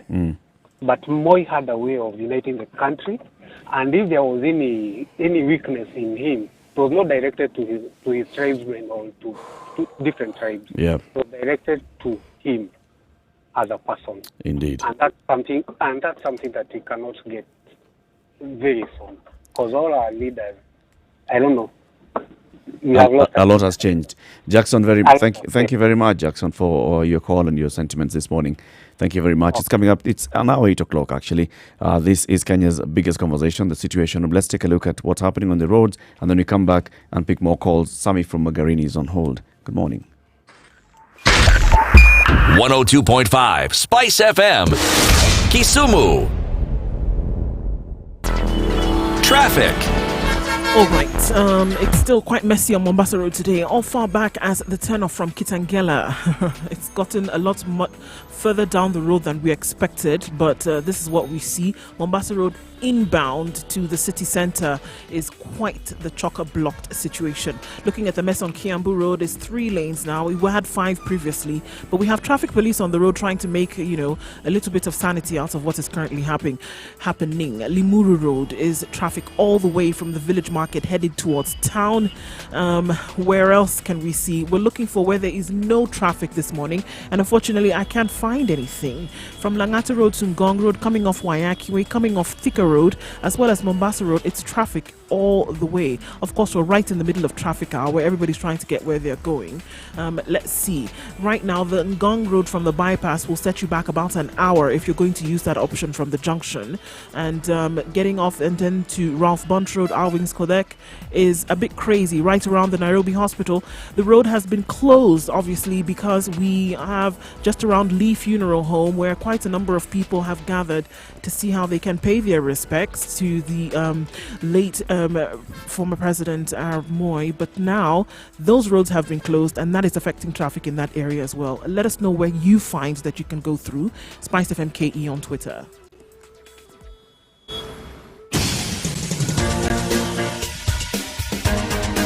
This is The Situation Room, the home of hard-hitting political commentary and penetrating insights about the state of the nation. This is a talk radio experience like no other. The Situation Room, a place for hard truths, debates, and elevated conversations. The Situation Room, witty, political, engaging, deep, controversial. In the room, we have C.T. Muga, researcher, academic, seasoned political observer, a fountain of wisdom in these politically uncertain times. Ndu Oko, Nigerian by birth, Kenyan by choice, communications expert, Pan-Africanist, a truth seeker and believer in people power, and Eric Latif, agent provocateur, the man in the chair, seasoned journalist, news hound, a man who believes in punching up, not down. This is The Situation Room, the only way to start your day. Nitaondoka kwa siasa ya moto mina kwa raia mwema. Lakini wale wanaozingatia kuongoza msiweke Kenya chini, msiweke msingi wa siasa zenu kwa chuki. Kama yuko mtu ametukana mimi namsamehe.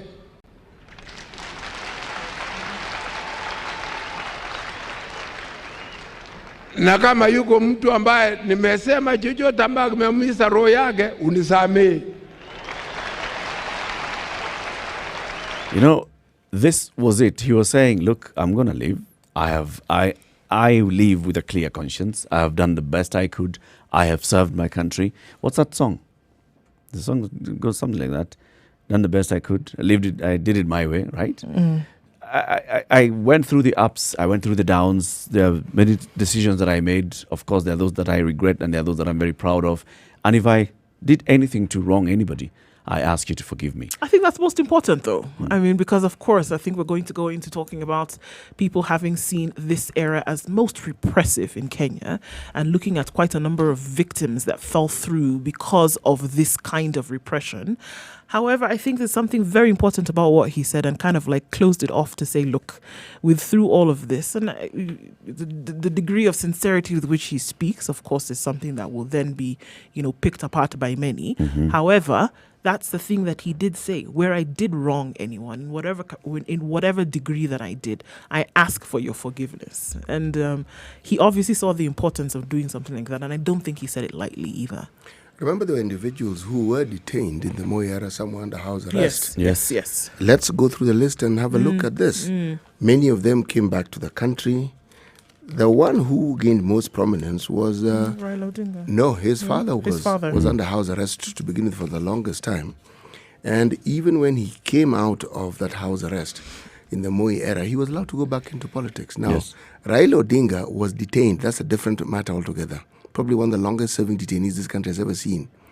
He was later to join KANU. So if you're talking about mending fences, but let's look at this issue, the anatomy of repression as within a political context. What comprised this thing we call repression? Yes. One, people said that they were not allowed to have multipartism, repression. You could not read certain books, repression. Mm-hmm. You were not allowed to make certain utterances, repression. But you could go to church and worship as you saw fit. Freedom. Actually, the freedom was there, and the freedom also included the freedom of being arrested. Yes, you said something that the state didn't want. This was symptomatic of states that were considered autocratic at the time. And if we were to use that yardstick, this one was mild.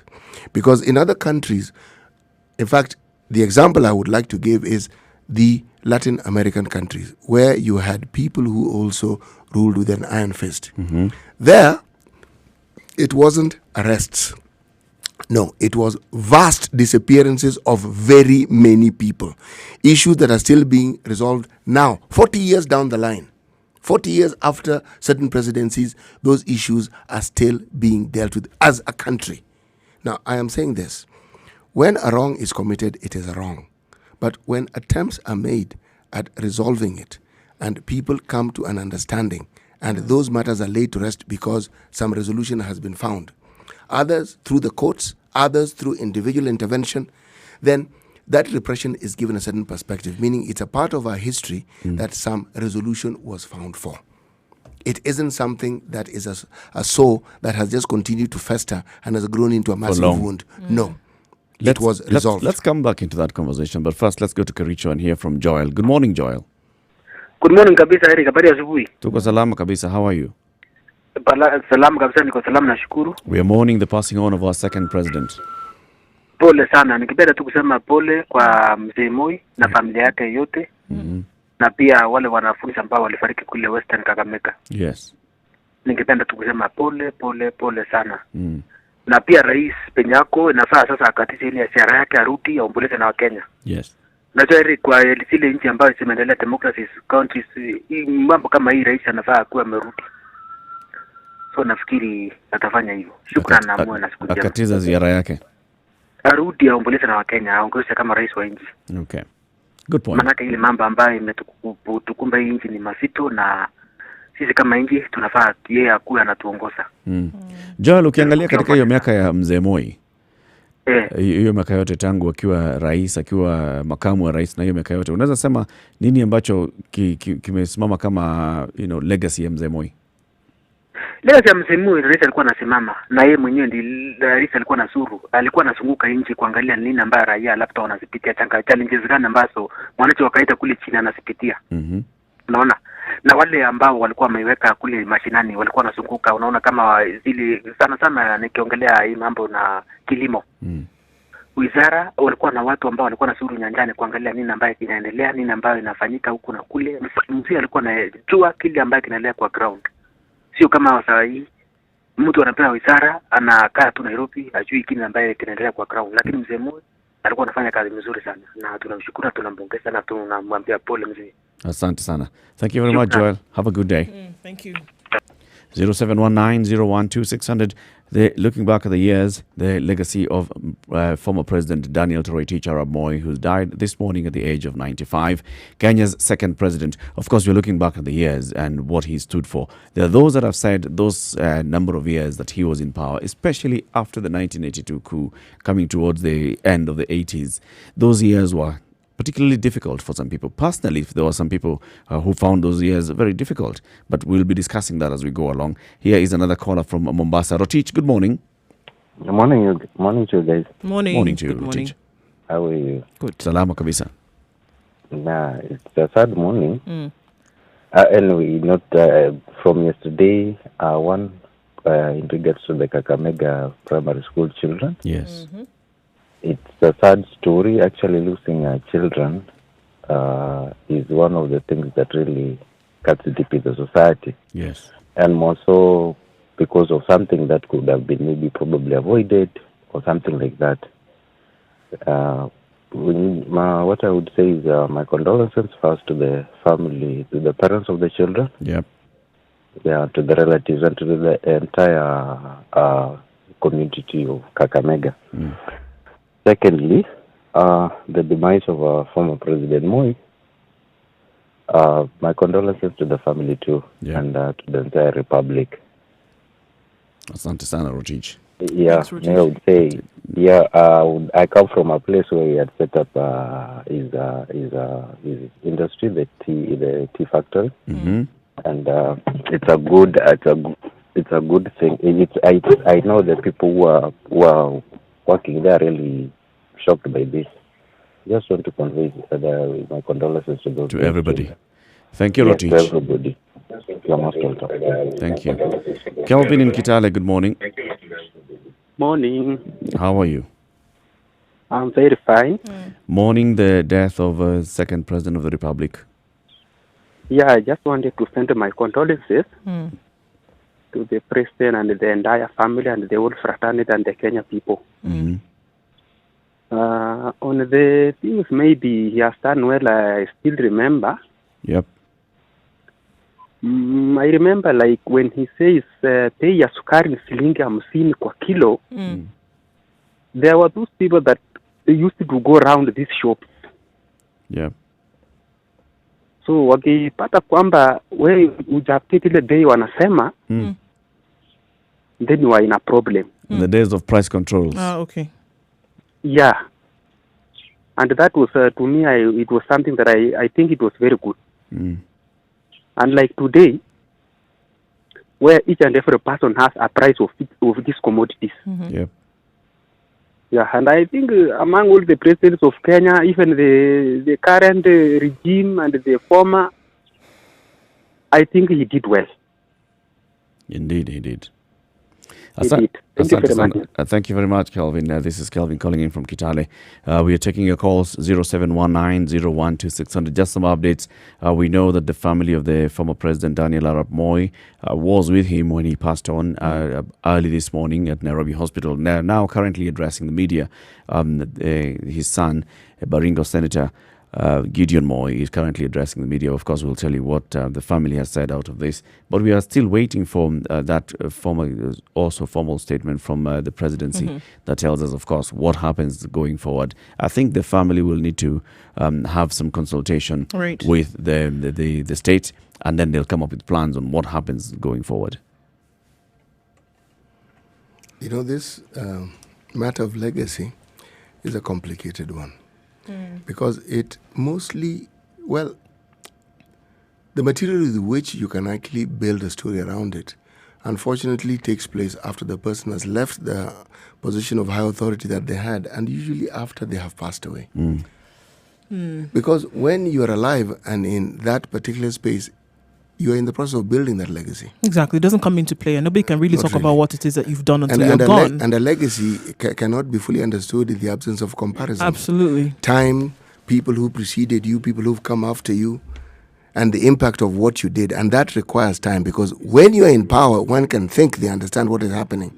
But it's only after the individual is out of that office that it becomes clear the full import of their actions and the things they put in place.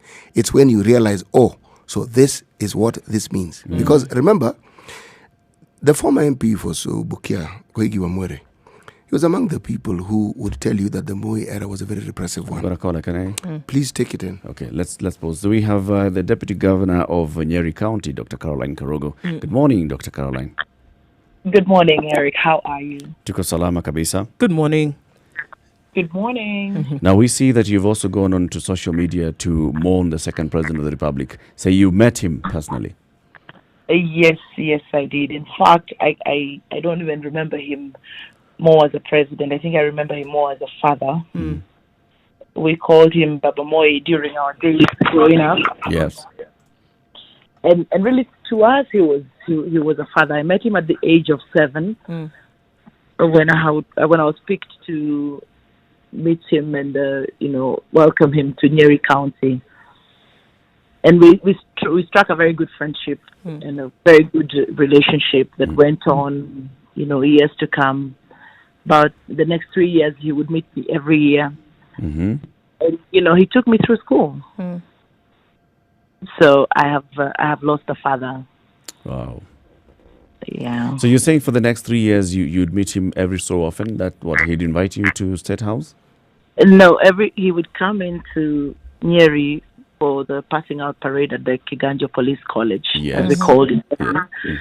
And he would insist that I meet him because we had a lovely conversation going on. Because when I met him, he asked me what he wanted, what I would have wanted him to do for me. And I said, you know what? I really don't like Swahili.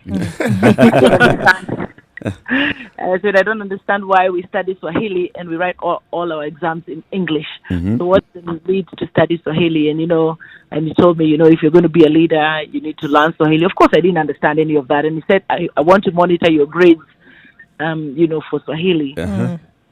And every year, I would have a pass my kids. So just make sure you get to 50%. Next year, make sure you get to 55% in Swahili. And really, mine was an attitude. I just didn't like Swahili. So when a president tells you, I want to see your report form, how does that feel? Because, Sounds like a little bit of pressure. Yeah. We know how scary it is when parents want to see your report form. Now, when the president. What happens? You know what? At that age, I think it really didn't matter. For me, it was my yearly appointment to hang out with him, sit on his lap, and tell him about how I hated my Swahili teacher. Did the Swahili teacher survive? Yes. No, the Swahili teacher survived because he told me it was not about the teacher, it was about me. So, but the funny story is I didn't really warm up to Swahili until I hit like class 6. And I realized if I ever failed in Swahili, I wouldn't know what to tell the president. Yeah. And I started taking Swahili seriously. By the time I got to class 8, I think I scored a straight A in Swahili. So anyway, Baba Moi was, for me, it was just Baba Moi. Every year we had an invitation to State House to pretty much play, roll on the grass, cut cake, sing, 5 years, 10 years of Nyayo era, 15 years of Nyayo era. It was for me, I have lost a father. I don't care what the world has to say about him and everything else, his leadership skills. But for me and for us, kids of 1978, I think, Maziwa ya Nyayo, having a president who loved education and he wanted to see the best for kids. in terms of education is what I remember. Indeed. Thank you very much, Dr. Karugo, for calling in this morning. Thank you. Thank you so much. Have a good day. All right, guys. Have a good one. Thank you. Cheers, you too. 0719-012-600. We're taking your calls this morning. We're looking back at the years of former President Daniel Arap Moi, who's passed on this morning at the age of 95 at the Nairobi hospital. President Uhuru Kenyatta has made the declaration to the Kenyans and the world on the passing on of Kenya's second president. Of course, we know now that the president passed on in the presence of his family members. We also know that his family members have been addressing the media at the Nairobi hospital. Baringo Senator Gideon Moi has done that address. We'll tell you what he has said. We'll also play that clip shortly. First, at 19 minutes past 8 o'clock, let's take a look at the weather and then continue the conversation. 0719-012-600. Call in.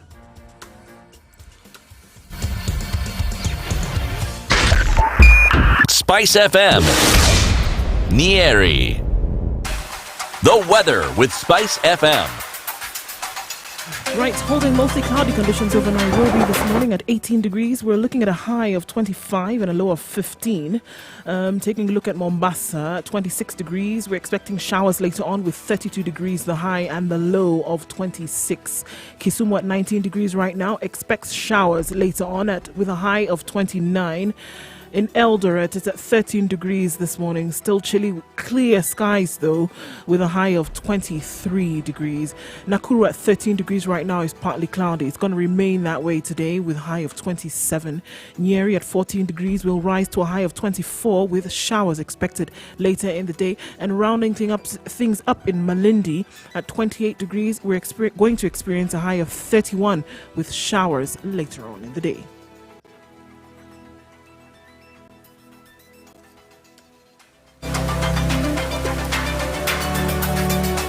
96.1 Spice FM. Kisi. Mature, intelligent talk every morning. Spice up yourself.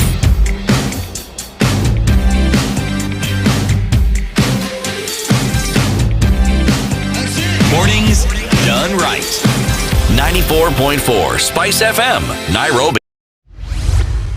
Mature, intelligent talk every morning. Spice up yourself. Mornings done right. There were many 94.4 who were considered to be not just anti-establishment, but they were considered to be anti-government, anything anti that you can think of. That's the era where publications like,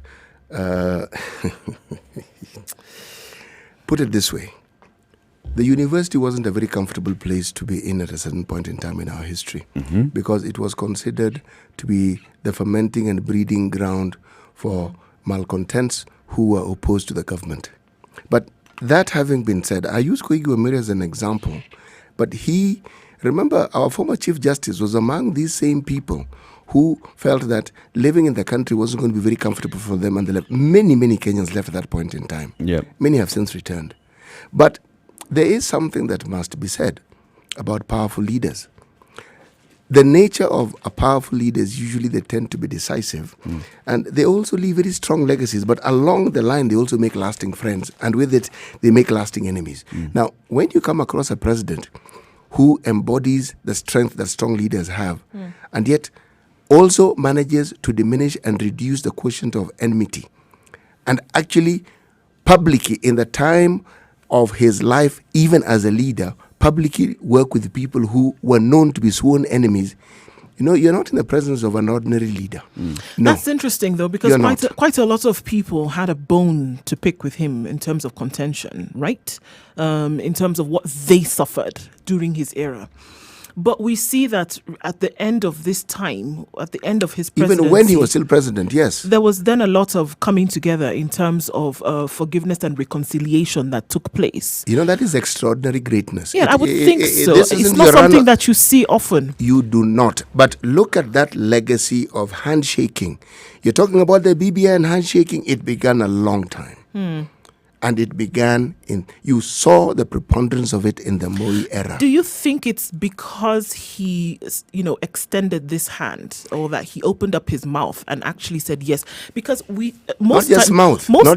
He opened a path. Right, but most times when you see a public declaration like that, which he did, which we just played, where he talked about, I ask for forgiveness, you also see the same having been replicated on a private level, so that by the time somebody is openly saying it outward, it's not the first time that he's spoken of, and he probably then did have private conversations with several people over time saying the same thing, because it's very rare that somebody would say something in public like that and they did not have the same kind of conversation in private. Well, not all the time. I think there are very many people who would say that they did not meet with the president, right? Many people who suffered this kind of oppression that we talked about, the people who were the victims. People who were detained in Nyayo torture chambers, people who were detained in under house arrest, people who were arrested, people who were taken out of the country. I'm sure somebody like Miguna wouldn't say that, I fled the country during this time, during this repressive times. I had been arrested and all. And we didn't come to any kind of reconciliation. No, but that we met with the president and that I heard him. I think there are very many people who cannot say that they met with the president. And there are very many people who maybe, even after he said... Still holding grudges. If I have said something to hurt you, they still feel, well, that's not enough. Or Come on. Not even just said something to acknowledge the fact that this happened during your time. Acknowledge the fact that I lost a parent, a brother, a relative during this. Acknowledge the fact that I got maimed during this. And just saying I'm sorry does not acknowledge. Probably he just says, well, if I said something to wrong you or to hurt you, I am sorry. It's a step. How often have you heard of African presidents coming to apologize and to ask for forgiveness for anything? Anything. Not often. Let's not go away. We're pushing this envelope a bit high.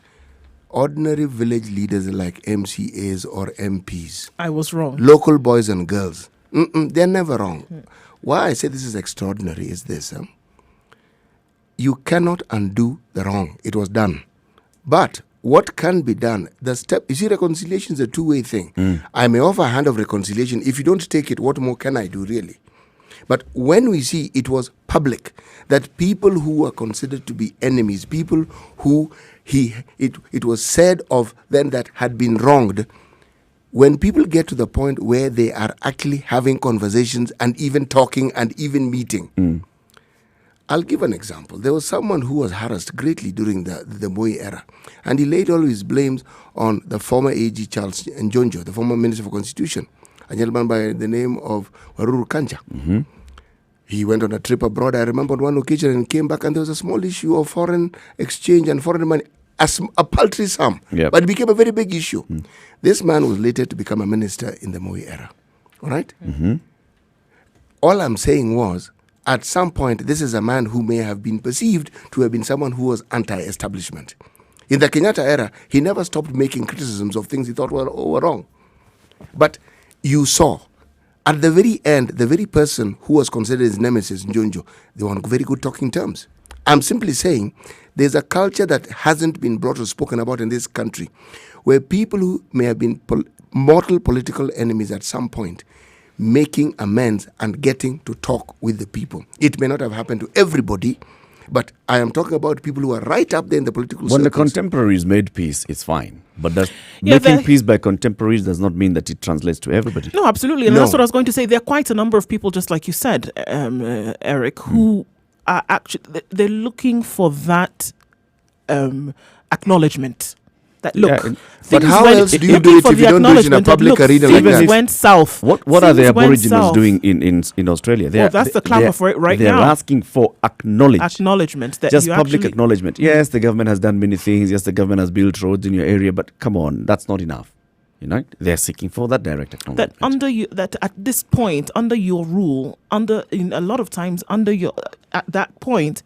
Under your leadership, certain things happened that should not have happened. Certain injustices were carried out against individuals, against groups of people that they would like to see acknowledged. Like you said, I mean, even though a public apology was made, it was not acknowledged that certain things actually happened to certain people. But did he also not say,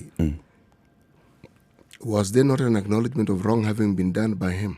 Was there? Play it again. In that clip? He talks about what he said, in right? that clip. Let's actually play it again, all right? So this is what the former president said in his last words as president. Nitaondoka kwa siasa ya motomoto, mina kwa raia mwema, lakini wale wanaozingatia kuongoza, musiweke Kenya chini, musiweke msingi wa siasa zenu kwa chuki. Kama yuko mtu ametukana mimi, namsamehe.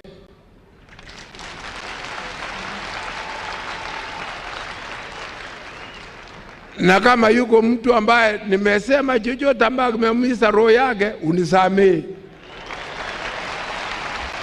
So he's talking about... No, he's not. If I've wronged you, if I have said something that hurt you. Those are the words. If I said something. Why don't we give this in context and give it realism? Let us talk an African man. How often would an African man say, I'm sorry? Just sorry. Nothing. No, it doesn't happen. How often will they say, I have done this wrong? No. For someone to come out and say, if I said something wrong, when you're president, your pronouncements are law. So it's not just even what you say. What you say will lead to actions and lead to consequences. That's as good an apology as any that I've ever heard of. The British government today have never... This acknowledgement you're talking about, the Mau Mau atrocities... And we are pushing for it. Yes. When the Mau Mau have they even said that they seek for forgiveness? Never. Because as far as they're concerned, it was that's an admission of guilt. When someone says, I am sorry, I said something, I hurt you, nilikuumiza, that word, man, they've apologized. If you think that they are going to... This is the best he could do. Oh no, he couldn't do better, because by our standards, I have never heard, never seen.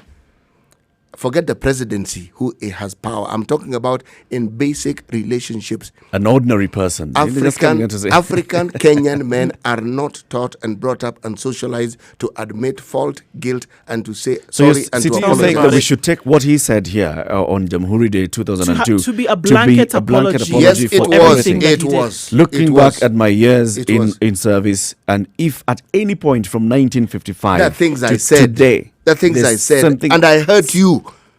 How about did? Do we then implore the people who may have gone through this hurt to then take it and say, this is what this gentleman has done? Do we implore them to say that whatever suffering that it is that you went through, the man has apologized? So take it like that? I would not seek to implore anybody who suffered, because to do that would presume I understand what they went through. I don't. I am simply saying this, and I'm giving it context. If you are waiting for a statement of details saying, if you happen to have been in a committee, 10 apologies go to you. If you happen to have left the country because of me, never going to happen. Sorry. This was an apology. It doesn't get better than this. And it doesn't happen with African leaders. Take what you get. Take what you've gotten. This was a good apology. As far as apologies go, it was a good apology. Nothing should be demanded out of the state and government. So why are these people going to court? Why? Because Moi represented the government he led. And it wasn't Moi who took your hand and led you to jail. They were instruments of state. So the state has to pay. It's not Moi. Has Moi been taken to court over these things? No. It's the government. It is the government. Yes. That is where now the government comes into play. Yes. Have people been paid? Yes. Have there been reparations? Yes. People have been awarded, right? But people still say that we want to hear, we would have hoped to hear an acknowledgement.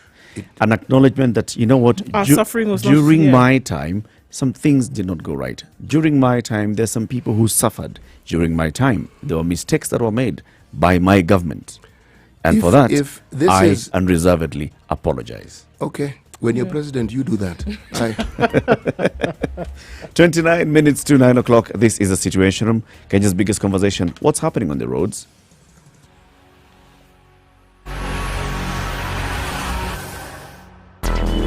Traffic.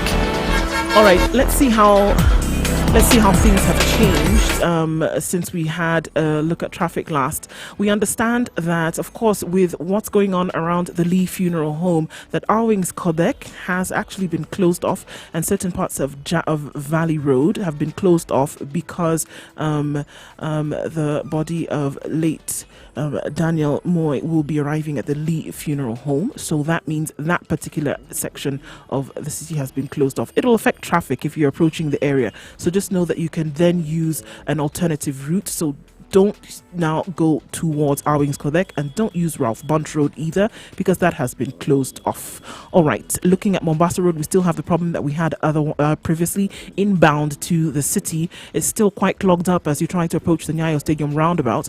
Traffic on Langata Road has started at the southern bypass today, and that means that it's not moving even an inch right now. It'll open up as we go along. Getting into the city is not very easy. Those are the updates that we have for now. If you do find an alternative, don't forget you can reach us, Spice FMKE on Twitter. Give us a call, let us know what you see, and let's see how we can keep people moving.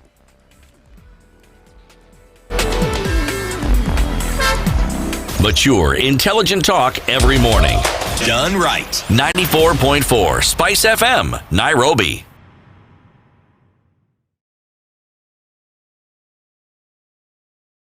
Tawala Kenya, Tawala. Tawala Kenya, Tawala. Tawala Kenya, Tawala. Tawala Kenya, Tawala. Tawala Kenya, Tawala. Nilisema mwaka wa 98 kwamba nitajiuzulu ama nitastaafu kipindi hiki cha miaka 5 ikiisha. Wengine hawakuamini kwa sababu wanaamini power katika kontinenti la Afrika, kwamba kuna mtu anaweza kuwacha power ya urais. Power iko kwa wananchi, na sisi tu ni wadhamini yao. Na ndio nataka kuambia wananchi wetu wanaotafuta democracy, tafadhali muwe na principle ya kuamini yale mnayoamini. Haiwezekani kiongozi kuruka hapa, kesho anaruka hapa, kesho anaruka hapa. Iwe unaamini kwamba naingia chama cha KANU kwa sababu gani? Uingii tu kwa sababu ni chama cha KANU. Lazima kuangalia kwa makini mwongozo wa KANU ni nini, na unasema chama hiki kinanifaa na nitakaa hapo hapo. Kukiwapo nini? Tushangilie Kenya, taifa letu tukufu. Former President Daniel Toroitich Arap Moi has passed on today at the age of 95. Former president, of course, left office in 2002, handing over the presidency to Mwai Kibaki, who took over under the National Rainbow Coalition. The former president had served as president since 1978. He had been a vice president. He had also been a member of parliament and member of the Legislative Council since 1955. That's over 47 years at the helm of leadership in various levels of leadership, from a legislator to a member of parliament to a minister to vice president to president until 2002. After his retirement in 2002, the former president retreated back to his home, and he decided to become a mentor and just, observe the country and offer just periodically some words of advice to the leadership of the country. But then the former president started falling ill. He fell ill. He was admitted in and out of Nairobi hospital for a couple of months towards the end of late last year and early this year. This morning, the presidency has made a declaration and announced that the former president, Daniel Toroitich Arap Moi, passed on in the early hours of today in the presence of his family members at Nairobi hospital. With that, the president Uhuru Kenyatta says, in honor of the late life and times of the late great Mzee Daniel Toroitich Arap Moi, on behalf of a grateful nation forever indebted to our deceased second president for all his many years of steadfast public service, I, Uhuru Kenyatta, under the authority vested in me as the President of the Republic of Kenya and the Commander-in-Chief of the Defense Forces, do hereby order and direct that in testimony of the respect in which the memory of the late Daniel Toroitich Arap Moi is held, the nation will observe a period of national mourning from today until the day of his funeral. That the late Daniel Toroitich Arap Moi shall be accorded a state funeral with all appropriate civilian and full military honors being rendered and observed. That as an expression of public sorrow, the flag of the Republic of Kenya shall be flown at half-mast at State House, state lodges, all public buildings and all public grounds, all military bases, posts and stations on all the naval vessels of the Republic of Kenya, and however elsewhere throughout the Republic of Kenya from the dawn of the 4th of February 2020 until sunset on the day of the burial, and that our national flag shall also be flown at half-mast for the same length of time and at the high commissions, consulates, diplomatic offices and other facilities of the Republic of Kenya abroad. Declaration from President Uhuru Kenyatta. Days of mourning beginning today until the day of the funeral. Flag to be flown at half-mast from today until the day of the funeral in all public offices and all areas, and all diplomatic missions abroad. Of course, we wait to hear when there's going to be consultation between the family and the state, because it's going to be accorded the full state funeral, that this now shall be announced. The date of the funeral shall be announced, the place of the funeral shall be announced, and the program for the funeral shall also be announced. You've got to bear in mind that the state has got to announce this in good time, because we expect many foreign leaders to also come and visit the country and attend this funeral. This is not just a local thing, it's going to be an international event. No, definitely, because I mean, you're looking at over time. Kenya definitely being not isolationist in how it has operated, and of course, very many leaders who are still either in leadership today or have taken a back seat, wanting to definitely then come and pay their respects in terms of a man that they knew that led at the same time that they led, or led at the same time that they even now continue to lead. So that's definitely something that a lot of people will definitely want to come and guess what has attend. Taken a beating with the passing of President Moi? The BBI debate. Oh, yes. The BBI debate definitely will now take... Of course, we are mourning now. We cannot go around the country. That isn't going to happen. BBI. No, it's not going to happen. That's not going to happen. Immediate casualty. Yes. But Eric, going back to the issue of an apology. Yes. I had to go back to my mind and look at some of the notes I'd made and do a little Google search as well. Most people who even apologize, Willy Brandt, when he went to Warsaw and looked at some of the camps that had been used during the World War II as concentration camps, and where atrocities that are beyond mentioning were, he fell on his knees and he apologized. There is no record of him specifically apologizing for those atrocities or even naming them. What did he apologize for? The outcomes of the war. When you look at apologies by most leaders, they will talk about this unfortunate news. A company in the U.S. where the CEO, it's the company called Wachovia. They owned slaves and they grew wealthy because they had slaves. When the CEO was apologizing, he was deeply saddened by these findings. That was an apology. Deeply saddened by these findings. Oh, yes. McNamara, when he was talking about, he was then the Secretary of State for the U.S., and he was talking about the war in Vietnam, and he apologized. What he apologized was continuously for his poor judgment. He did not even mention the atrocities that were committed, the things that... But there was direct context. All these people, there's direct context. Yes. Wachovia CEO is because there are findings that have shown that this company actually over time misused slaves, right? And now he was coming to say, I'm saddened by the findings. Findings, right? indeed. So that wasn't an apology, really. Well, that wasn't technically. I'm trying to explain that the Moi apology was a real apology. This is really he said, what I am sorry. That's what I'm getting at. I've been looking through. Even when someone had an infraction of the law and was being forced to resign from his position, I'm talking about the West, not Africans don't apologize. That I'm not even going to go there. Yep.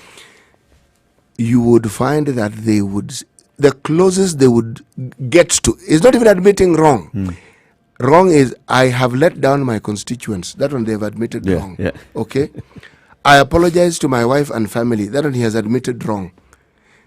People coming out and listing the wrongs they have done. Even in our churches where you'd expect people to understand humility and say, look, this is the wrong I have committed, and mention it by name, and because of this position. No, they can't gumu.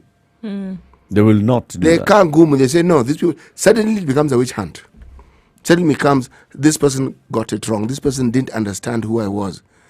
When a head of state makes such a statement, it should not be taken lightly, because these are not statements you hear from African leaders. You don't hear them from international leaders. You don't hear them from the West. You do not hear people saying, forgive me. You do not. You do not hear people saying, if I have wronged you, I am sure I have wronged you, forgive me. I will forgive anybody.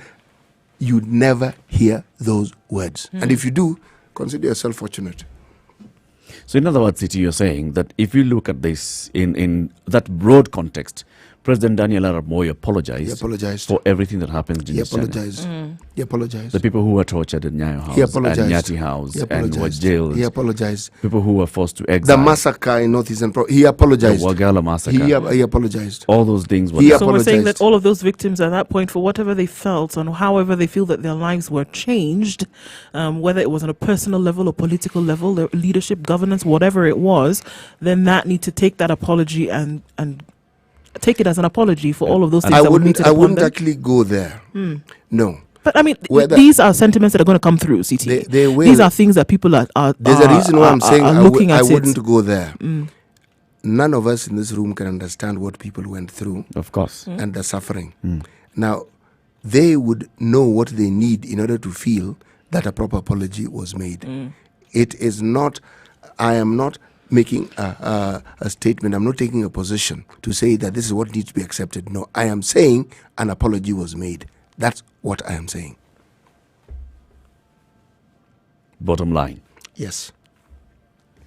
We're looking back at the years of former second president of the Republic of Kenya, Daniel Toroitich Arap Moi, who's passed on this morning. And we'd like to open up phone lines 0719-012-600. What, in your opinion, is Moi's legacy? What, in your opinion, is Moi's legacy? Of course, there are those that have said, the things that he stood for, holding the country together, leaving the country a united country, allowing multipartyism when there was a clamor for multipartyism, despite the initial resistance, but also just sitting back and seeing, well, yes, I can hear the people, I listen to the voice of the people, and I say, let's go this route. Also saying that handing over power peacefully. There are very many people who say, looking back at all African leaders and many African leaders, this is not something that happens just so easily. There are those that would say holding the country together, even though there were many economic upheavals, especially was the de facto currency on which everybody else rooted or pegged their currency to. So this economy that we were told continuously... We didn't have sanctions imposed on us, just like Zimbabwe was, right? No, we didn't. So we didn't have but those we ones. were not... But what was the value of the shilling between 92 and 99? The beginning of that decade to the end of that decade? By what percentage did it fluctuate? When you ask this question, I presume you know the answer. Tell I don't me, actually. I don't. I'm asking that because I also so you're saying don't. it didn't take a huge tumble. But No, it didn't. I'm imagining that it actually did take a tumble. I'm actually saying that if it took a tumble, it was not in any way... should you say irrevocably incomparable with other currencies elsewhere in the world that was doing the dips and turns simply because of the changing world of the 90s. No.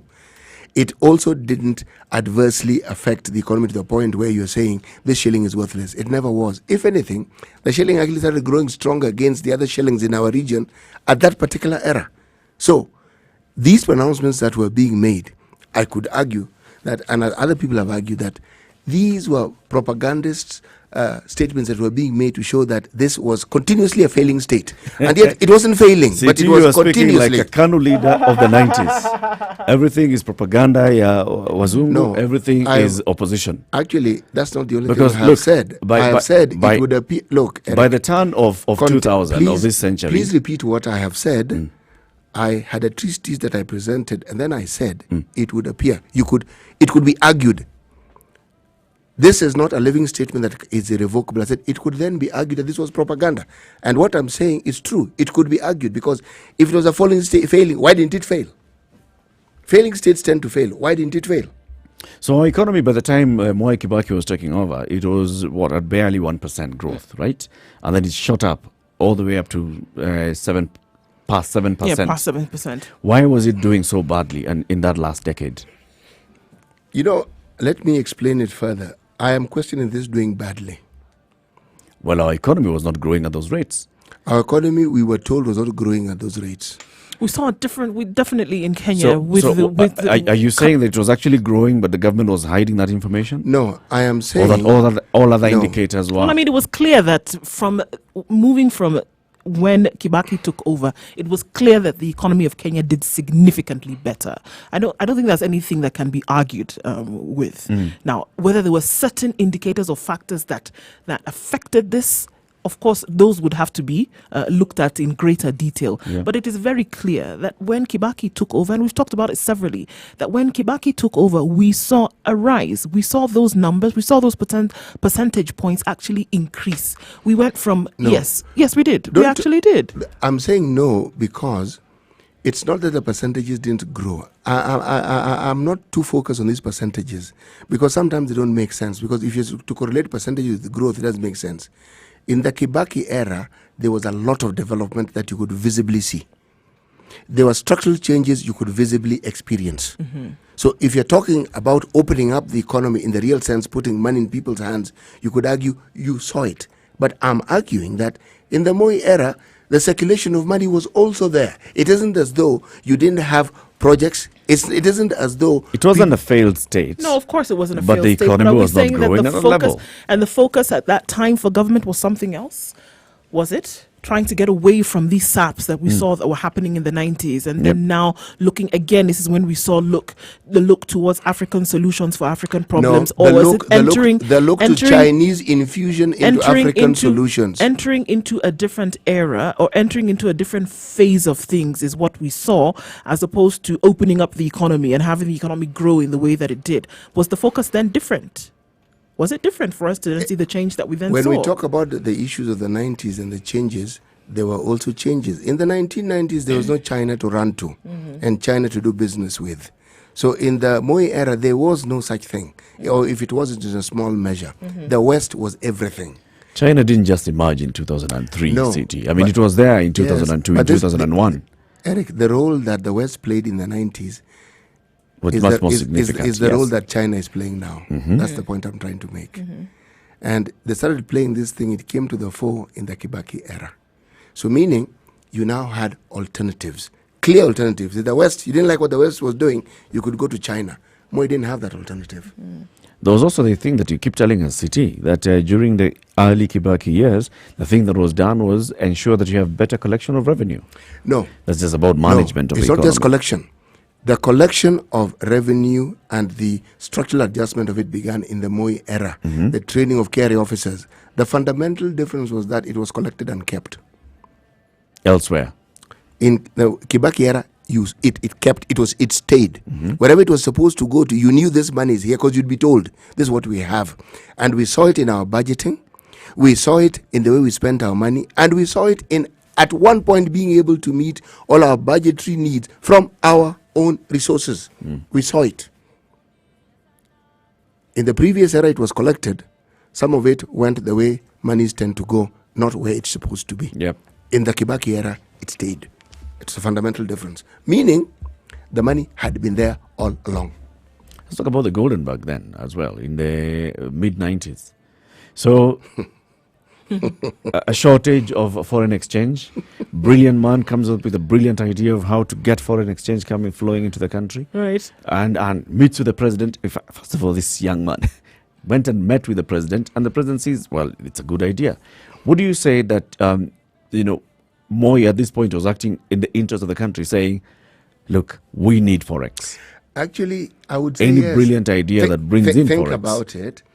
It was about exporting gold, was it not? Yes. And who is it in this country that we associate with the trading of gold? Kenyans of the Asian community. Is that not so? Then let's ask another question.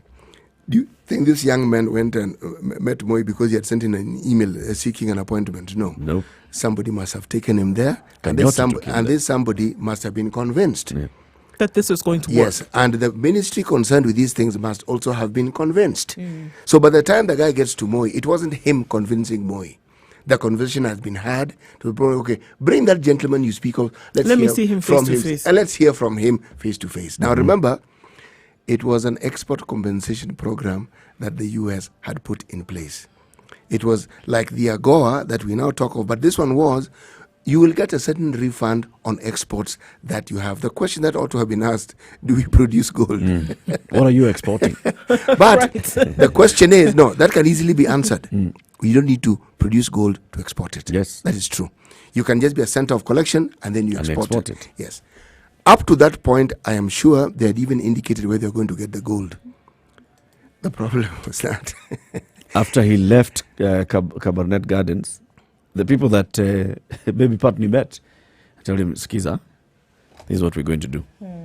I look back always at that story, and even when I was looking at during the Goldenberg trials, and Kamlesh Putney narrating how he formed this company, how he conceptualized this idea, and then he says, and then we went and met with Mzee, and I sat down with Mzee and I explained to him, and Mzee was like, he asked me very many hard questions, difficult questions, and I answered.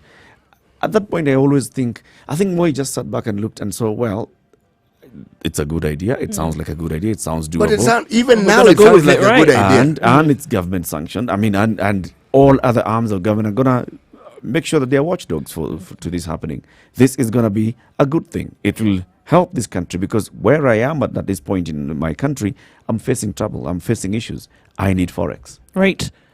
It just happened to be that then anything that came in later was not then channeled towards the country. It was channeled towards a few individuals. All right. So something along the lines. Now, of course, a lot of this is said to have happened during his time. If you look at it the way in which you're looking at it now, it's like a proposal was brought to me. I saw it for the better good of the country. I didn't understand that they were I sanctioned it. Right. I said, go ahead. What I didn't know is that somewhere there along the lines is that this individual maybe was looking for his own personal gain as opposed to the gain of the country. It's not even just that. The individual who was in charge of that department at the central bank, gentleman by the name of Francis Lucorito, blew the whistle, lost his job, was never able to be employed again. Lost his job. So it tells you it wasn't Putney. Putney was just a businessman. There were people in government who are involved, who are powerful, who wanted to ensure that that scheme continued. But remember, it was not a net loss to the government per se. Please remember, when you ship something, do you know what is looked at?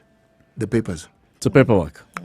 There's a paper. Now, just when we thought Goldenberg was a terrible scandal, in comes the Kibaki era. It too had its own scandal. Yes, so let's ask the same questions. Did they do due diligence? Were they convinced that this is a program? Anglo leasing started in the final years of the Moi era, and then of course the payments also being made continue to be made under the Kibaki era, and that's where now of course you have to ask those questions. Who is this? People talk about deep state and all those things. Who runs things here? Who is this? Who would go and ensure that signatures are actually appended to these documents? Eric, if it was just Anglo leasing and we left it at that, we'd say, but was it not one and then there was two? And that was singularly and purely in the Kibaki era. So this is a man who understands economics. If you talk about somebody who understands these things, the economics, the economy of the country, we can claim that we've actually never had a finance minister as able as Kibaki. We've never in the history of this country. All right? Now, if this passed under his nose, of course, that's the question. It tells you that those who planned it, the plan was feasible. It was feasible. It's something that could have worked. Oh, sure. But you want to ask also the question that did it actually pass under his nose, or was he aware of what was going on and decided to be quiet about it? Of course, people are going to ask those questions. But if we are saying that he was the best, then we're saying this passed under his nose. Then, of course, you want to ask the question: was he really? And something of such great magnitude passed under his nose. But then you what you're saying is that you don't really understand how government works. No. You're saying no. In a position of leadership, do you really think the leader knows each and everything? There are people he has trusted, and that's where the problem is.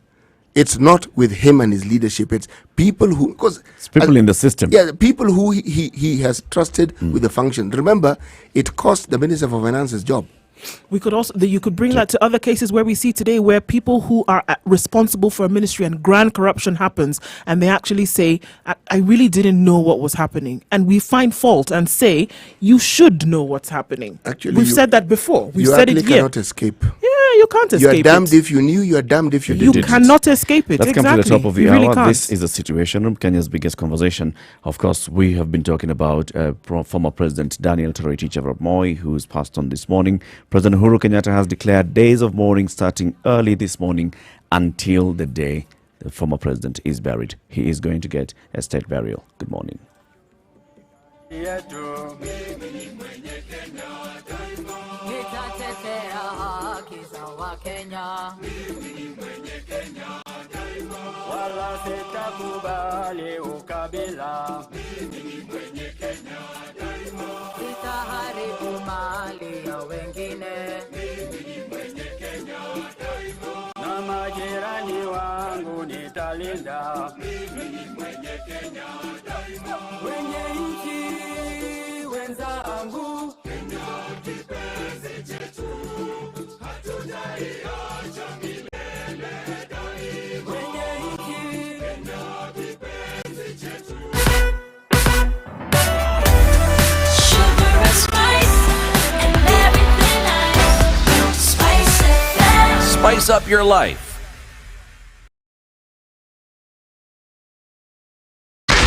94.4 Spice FM, Nairobi. Traffic. All right, heavy GSU and military presence around Ralph Bunche Road and Darwin's Kodek. That means that getting any access to the Nairobi hospital as well as the Lee Funeral Home is not happening unless, of course, close family members and approved visitors to that area, of course, because of the death and the movement of the body of late Daniel Arap Moi to the Lee Funeral Home this morning. This is affecting traffic that's going into the CBD and, interestingly enough, leaving the CBD. So if you don't have to be in that area, now is the time to plan to be away from it. We're still looking at situations coming off of Mombasa Road this morning, and it is quite tough trying to get past now the Nyayo Stadium roundabout, getting into the city. We've seen that traffic definitely has been affected going into and around the CBD, coming from the Upper Hill area, and as well as coming in from Uhuru Highway, coming out of Westlands, of course, because of events that are taking place this morning. Let's look at Langata Road, which is actually still quite thick with traffic trying to get into the city as well, affecting the city stadium, or rather the Moi roundabout just at the end of Ngong Road. So let's see what it looks like in different parts of the city. But for now, this is what we see. Getting into the city will not be interesting, will not be easy because of certain roads having been closed off. Tell us what you see at Spice FM KE.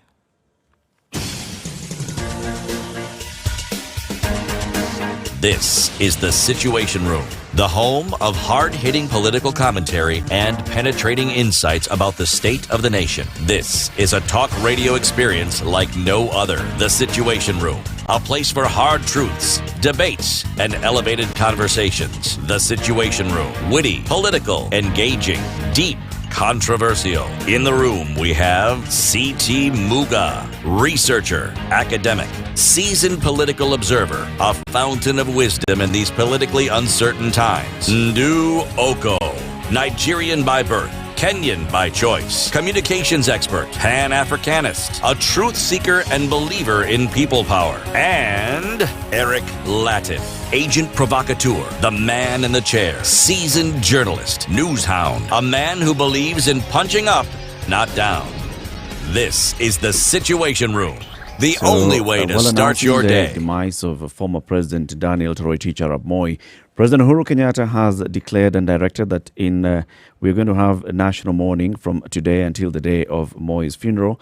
Moi will be accorded civilian and full military honors and a state funeral being rendered and observed. That as an expression of public sorrow, the flag of the Republic of Kenya shall be flown at half-mast at State House, state lodges, all public buildings and public grounds, all military bases, postal stations, all naval vessels of the Republic and elsewhere from today until the sunset of the day of the burial. And also the same flag shall be flown at half-mast, the same length of period at all the high commissions, embassies, consulates, diplomatic offices and other facilities of the Republic of Kenya. We know that the former president passed on early this morning when he was in the company of his family members. One of the family members, the spokesperson for the family, Baringo Senator Gideon Moi, has addressed the media this morning, and this is what he had to say.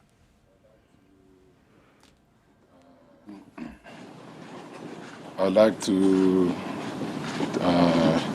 take this opportunity to tell my fellow Kenyans that Mzee passed on this morning at 5:20.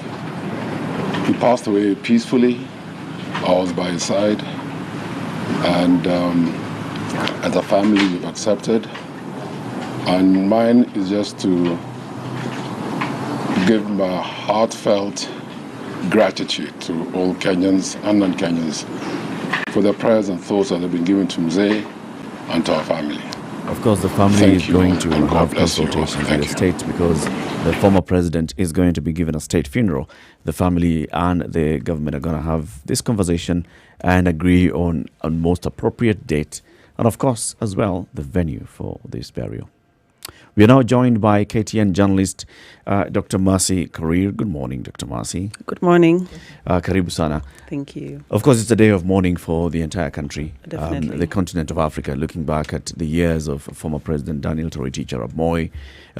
Are you among the children who are known as Watoto wa Nyayo? Definitely. Right. We are among those who had the infamous Maziwa ya Nyayo back in school. You drank And it? Yes, I did. Oh, fantastic. And I remember it was one of the things we used to look forward to. And back in my school, we used to get Maziwa ya Nyayo after games. So we used to look forward to going for games because you'll get a packet of milk as you go home. Then we would walk back home singing, dancing, and enjoying our milk. So I think that is one of the main things that I remember from the Moi days, because back then I was in primary school. And I think the other thing is that looking at all the tributes and everything, I realized that during Moi's time, we felt patriotic. We felt that we loved Kenya. We felt that we were part of a nation. Looking at all the songs, all the things, Moi was like that symbol of national unity, that person that when you hear about, when you see in the newspapers, on TV, you remember that you belong to Kenya, you Yes. belong to this particular country. And as children, we used to look forward. Anytime Moi is passing through the highway, there would be news, Rais anapita hapa. So we'd all line up on the highway just to wave at Just the to wave at the president. Just to wave at the motor. Did he ever stop? No, unfortunately not where I ever was. For you But guys, he never did. Imagine he never did. But we used to hope he would stop, especially by the marketplace, because you'd get bananas. So I think those are some of the good memories that we have of Mzee Moi. Obviously, I was a child back then. But I think for me, those are the two big things, the Maziwa ya Nyayo and the patriotism.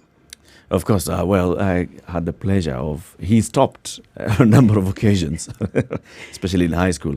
And then, of course, he'd tell us a few things, work hard, masomo elimu ndio nguzo ya msingi wa taifa and all those things, and tell us, how important education is. And then that time he's standing on top of that limousine of his. Yeah. Then he'd bend back. And when he bends back into the car, everybody celebrates because we know he's going to come out with something. Yes. Well, happy headmaster. Headmaster is given something. That night, we're going to have a feast. As it were. Or you decide, what do you want? You're going to have an entertainment system, or do you want? We're going to buy something. You'd always have this kind of feeling. And whenever Moi is passing, you'd remember that the president passed, and this is what we got out of that. CT, as a headmaster, did he ever come by your school?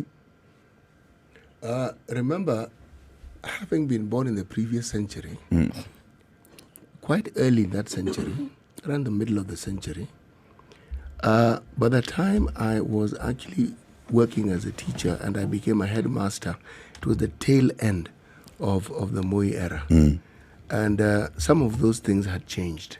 So the answer to your question is no.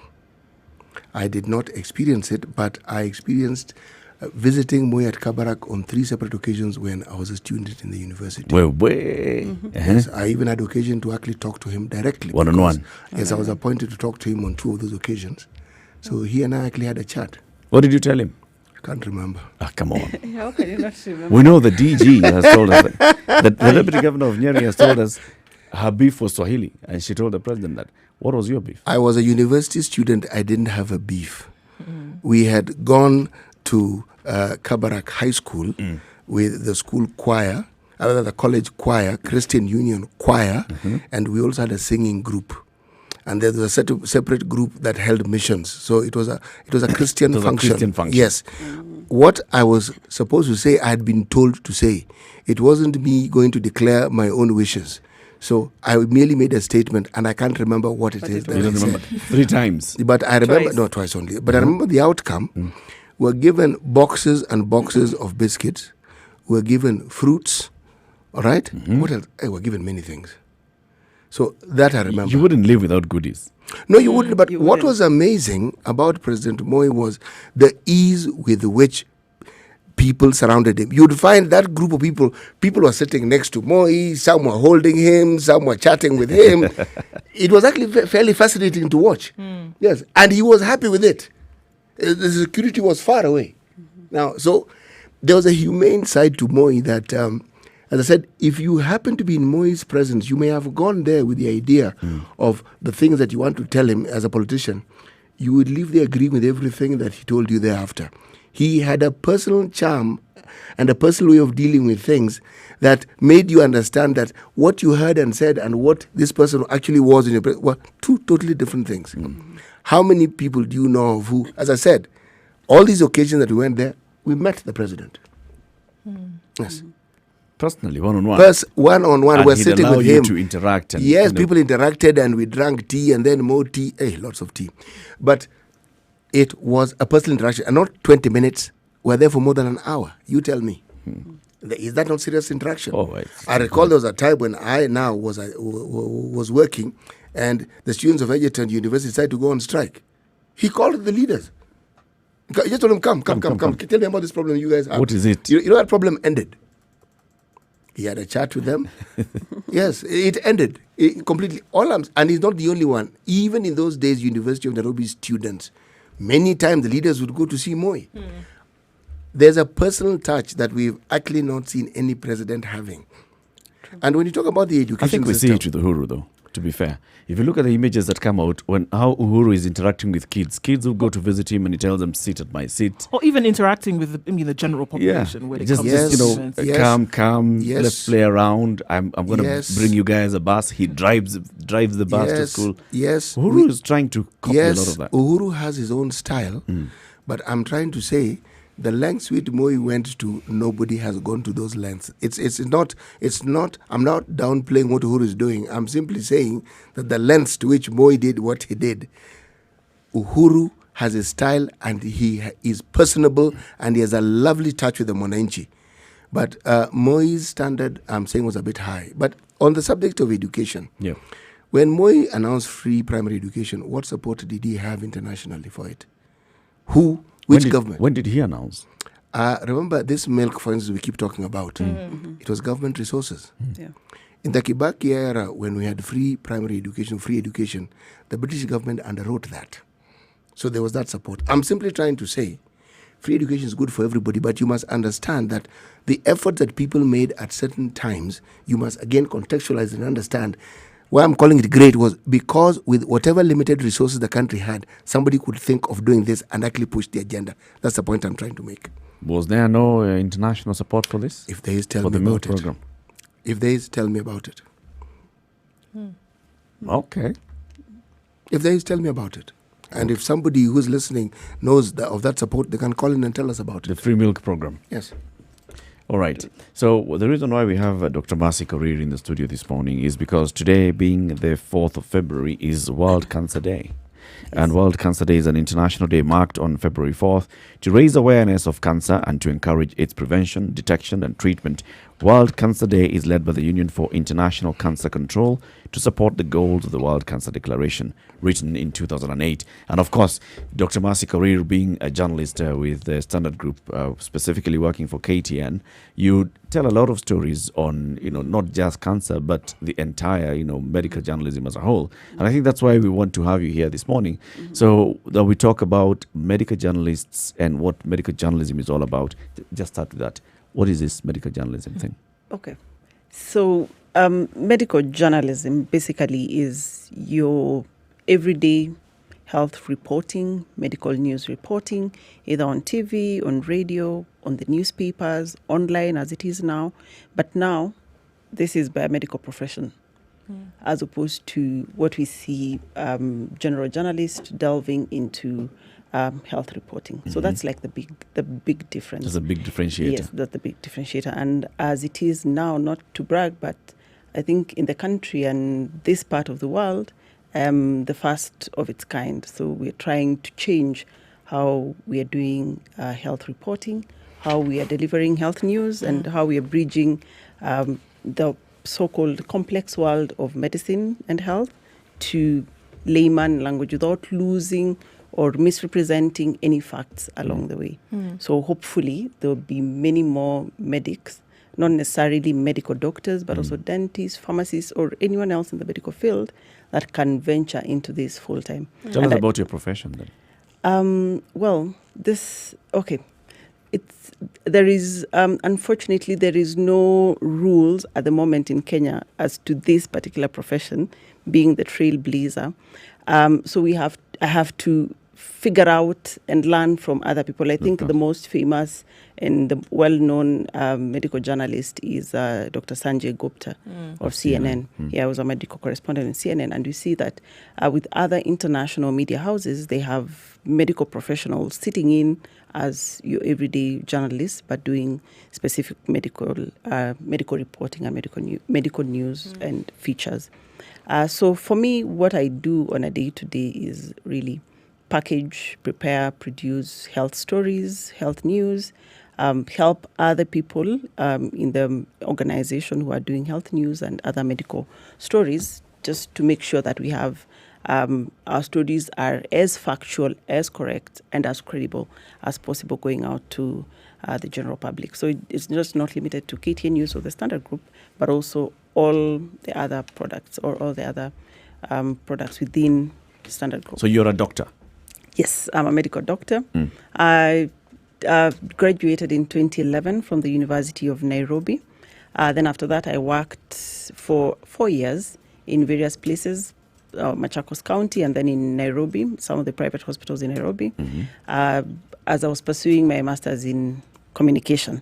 And then that's how I ended up at KTN. All right. Yeah. So medical doctor as an undergrad and then your master's in communication. Yes. And now you are a medical journalist. For 3 years now. For 3 years. Yeah. Dr. Mercy Korir is in the studio. She is a KTN medical journalist. We'll be talking about medical journalism. And of course, today being World Cancer Day, the 4th day of February 2020. That's what we're discussing. It's 16 minutes past 9. Take a look at the weather and then continue the conversation. Good morning.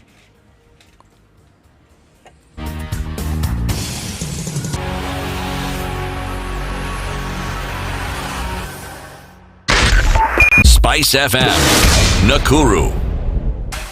The weather with Spice FM. It's warming up a little bit in Nairobi at 19 degrees. We're going to see mostly cloudy conditions in the city today with a low of 15 and a high of 25. In Mombasa, holding strong at 28 degrees right now. Partly cloudy conditions are going to take the day with a high of 31 and a low of 26. In Kisumu at 22 degrees right now. It's going to be rainy through most of the day, holding with a high of 28. In Eldoret, 16 degrees, partly cloudy conditions through the day with a high of 23 and a low of 12. In Nakuru at 17 degrees, partly cloudy with a high of 27.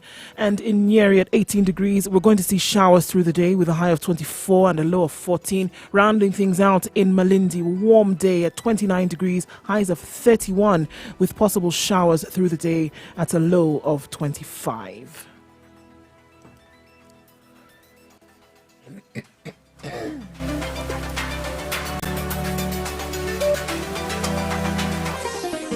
Chilled Spice.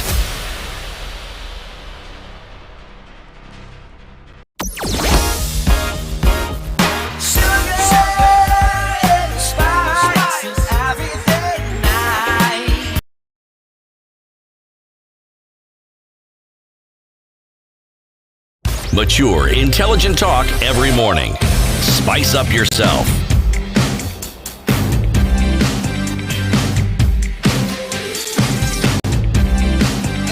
Mornings done right.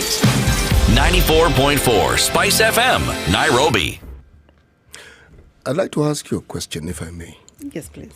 What needs to happen for something to be declared an epidemic or a national disaster?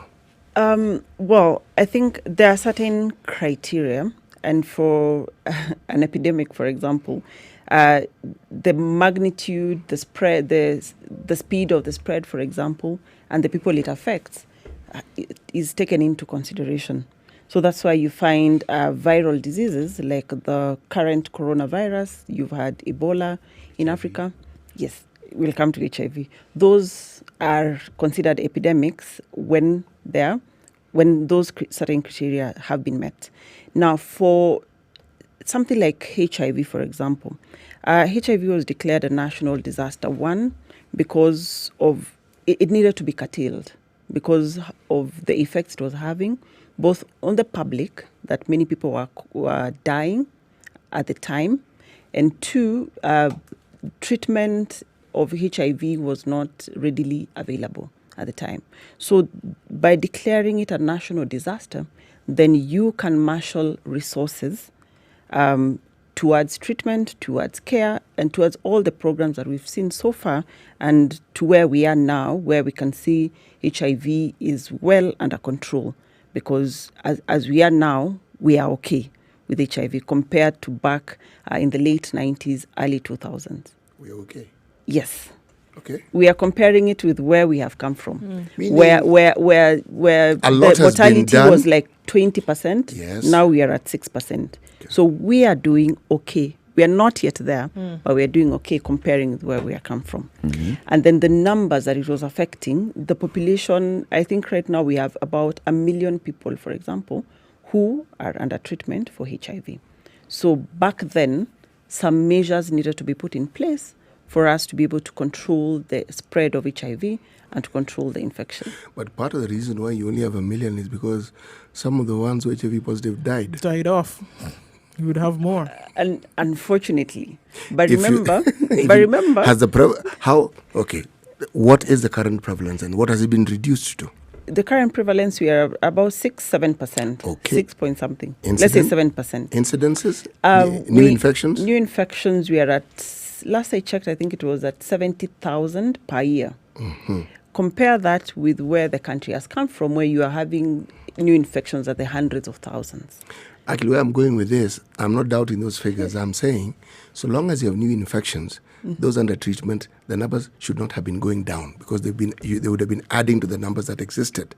So if you say the numbers have gone down, the only way the numbers go down is when people die. But remember, some of the people die because of old age, not necessarily because of the complications of HIV. The vast majority of people who... People will still die because of old age and other issues, I agree. not necessarily HIV. All right, I will not digress because I don't want to make it an HIV discussion. All right. Because the age group that is most affected is not actually the old. That you and I both know. Yes, but that's not the discussion. Why I asked about this is with reference to cancer. How many people must die and how widespread must cancer be for it to be declared a national disaster? Okay. So with the cancer in the country, first of all, we don't have data. This is the naked truth. That the data we have is estimates. But as to the actual population-based data of cancer in the country, we don't have. Kenya does not have, is in the process of setting up a cancer registry. It is based at KEMRI.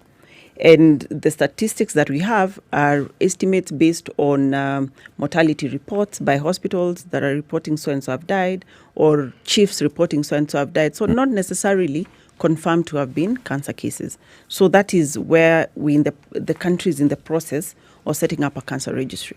So without data, how do you plan? How do you make certain declarations? So even the number that we have 47,000, let's say about 48,000 cancer infections in 2018, or people reported to have cancer in 2018, the number could be more, or it could be less. No one knows. Nobody knows. Because we do not have the exact data of the pain of cancer in the country. Most people who have cancer arguably would go to hospitals, would they not? At some point. At some point they would. Arguably would. Right. And because how else would they know they have cancer unless it is diagnosed in a health facility? Yeah. Is that not so? I don't know if you have come across people, somebody will tell you so-and-so alifura tumbo, kidogo akakufa, or somebody so-and-so just lost it, then they just died. Yes, without anyone confirming and maybe what the cause an of death. autopsy wasn't performed. Yeah. Exactly. But I am saying that for the many cases that do go to health facilities, there is a record. Just like there's a record of anyone who goes to a hospital exhibiting any ailment, there will be a record. This is where I'm going with my discussion. And I'm saying that because such a record exists in our health facilities, it cannot be said that there is no record. There may not be a specific targeted database, but if you're talking about records within the health facilities, it exists. What you've said could be true of malaria cases, could be true of HIV, could be true of any condition. People die, and what we talk about is what we saw was symptomatic. Actually, Yes. When you talk about malaria, HIV, and specifically for HIV, for example, is one of the best well-documented disease Start with in the best country. well-funded. Start there. Okay. We Yes. will get to funding Yes. because with funding there's a bigger issue, and that's why we have the problem with cancer. So with HIV, you find the statistics that we have on HIV are reliable because there is a process to reporting and recording and documenting. But when it comes to cancer, it's not always the case, and that's why the registry is important. And is in the process of. But this in the process looking- thing, when you ask, I'm sure, because Yes. you keep questioning this thing to the authorities. At what point did they start saying we're in the process? So this. And how long were they giving themselves to so- set up this? So I know it's, I think from early 2016 or 2015 thereabout Because when the Ministry of Health said is when the cancer registry was mooted. Yes, was the registry itself was the process of setting up the registry was in progress, and I know they've made some significant progress because I think about almost 15 counties so far have their data. Have had their data looked at to be included in the registry. And one of the biggest challenges why we are not moving as fast as we would want to is because of funding, what Dr. Ari is talking about. Because without funding, how are you going to send research assistants to the various all health facilities across the country to collect this data? Sounds like a chicken and egg situation here. So first of all, you cannot get funding because you don't have data. And then you can't get data because you don't have funding. This is, but at the same time, the government is able to fund one thing at least. If it's about just funding the collection of data, this registry, setting up the registry, set the bloody thing up. Well, here we go. This question that CT had asked previously is that, okay, yes, we have quite a number of people who have passed on and they didn't really know what was ailing them. But then you have, because there is some, excuse me, there are some numbers that we've been able to collect over time. I think what we heard the other day, a couple of months ago, we looked at the number of 70 new cases that we're able to find per day of cancer in the country.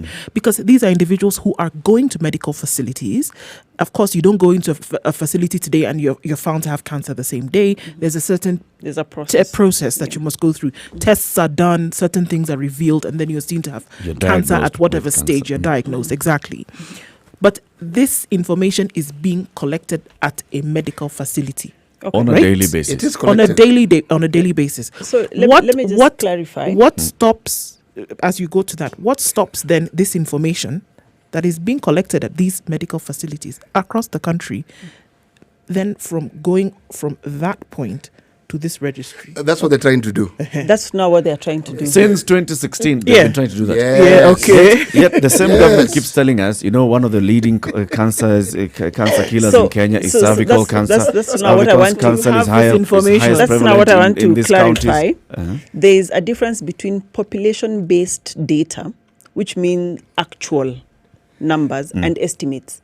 Estimates means in a certain year, if we have seen that we have recorded 48,000 cancer incidences, then we would know that is the average. Then you can work out to the incidents that you're recording per day. So that is the difference. So now what the registry is trying to do is have a population-based where we have the actual numbers. So that if today there's no record of a cancer case, we will not say maybe they recorded a case. It will be clear. By the 4th of February, these are the numbers. Exactly. That there is none or there is this many. So what we have is self-reporting, for example. So that's why you hear all these many stories of so-and-so has cancer, or we're having a fundraiser for this cancer. We have the estimates from different facilities where they just look at their data. And remember, sometimes we miss the diagnosis of cancer for a while. So sometimes somebody may die of cancer, and then it was written as a different diagnosis. So that is also missed. So the registry here, and why it's key, it's important, is to have the actual numbers so that the country can plan. It's important, but now going back to what Siti started by asking, what does it take to declare an emergency in such a case? If you're seeing all those estimates and the estimates are rising, surely, and if you're saying that it's important for us to get the actual data by setting up a registry over the last 4 or 5 years, surely, and you're seeing people are actually still dying, and people are telling you we are seeking treatment, the cancer centers that you have around the country, you're seeing the number of people who are presenting themselves to these cancer centers seeking treatment. Then what would it take for it to be declared a disaster or a national emergency? I remember when we had the 3 prominent Kenyans who unfortunately lost to cancer, there was this conversation of declare cancer a national disaster. And the question we are asking is, on what basis? Does it is there an economic case to declare it a national emergency? And for you to do that, you need to have the numbers. With HIV, we had numbers. That's why it was easy to declare it. By the time President Moi was declaring AIDS a national, we had the numbers. We had a registry, clear registry. I think at the time we had some numbers. All right. But did we have a registry at that point in 1999? Allow me to assist you. The registry that you speak of, these are things which are actually new. For the longest time, remember, we didn't have a devolved health system. So all the information you had ended up at Afya House, okay? So, and each department that represented whatever disease area had somebody who stood for it. So if you went to that place in Afya, they would give you information because they had collected it from all the health facilities. It's still the case. Yes. Now, the issue that we're talking about involves an element of research. For you to be able to get that accurate data that you speak of, there has to be research that focuses on that specific area and follows the rigorous processes of research so that when you have the data, you know this is credible data. There's only one National Institute of Health program that we have currently between the University of Virginia and Kemri that seeks to do this sort of thing. In 1914, the government of Kenya, again, together with the assistance of some of our aid partners, got some money and gave for this particular program. Forget 2014. Okay. Hey, I was wondering 1914. I was like, wow, okay. 2014. Okay. 2014. It was a minute ago. 2014. What happens with research projects is you are told the time it is initiated. It may have no bearing whatsoever with the start date of the actual process of the research. Okay. No, it may have no bearing. You need to ask, did it start? And if it started, where did it start? Yeah. And even that Fogarty program under NIH, it only covers Kisumu, Eldoret, and I think Nairobi. So it's not even the whole country. But again, research is that way inclined. All right. You look at areas for specific reasons. You look at it doesn't the sample size, what you the details you're looking for may be found in these areas. And then of course there is what you will refer to as the method that you're going to use to collect this data. It also determines the sort of data that you will collect. Now, this having been said, it is a work in progress. But having said that, in this country, in terms of mortality rate and in terms of numbers, cancer is third to HIV, cardiovascular ailments, then you have cancer. And it can be seen by everybody at the top. I know you're going to say malaria, but I know what you're going to say. I've said that deliberately because I wanted to bring up our objections and then we can have a further debate on that. All right, let's take a look at the traffic first and then we continue the conversation. 28 minutes to 10 o'clock. This is the Situation Room. It's Kenya's biggest conversation. Dr. Mercy Korir. Okay, keep giving her names. All right, Dr. Mercy Korir. Carry on. KTN medical journalist is in the studio. Good morning.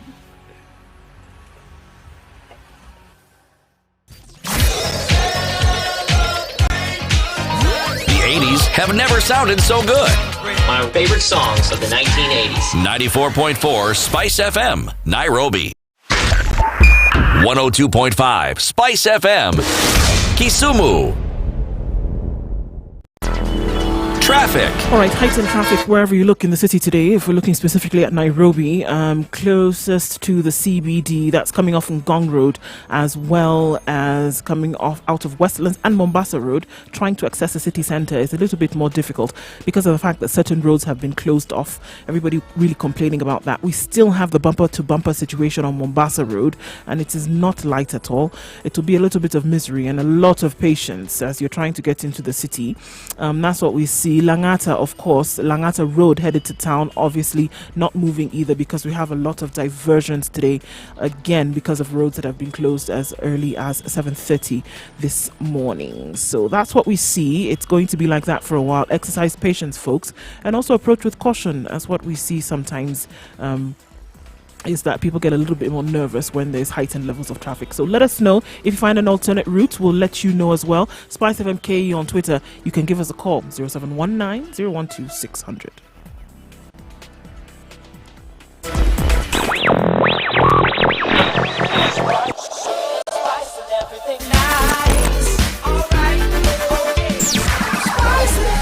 Spice up your life.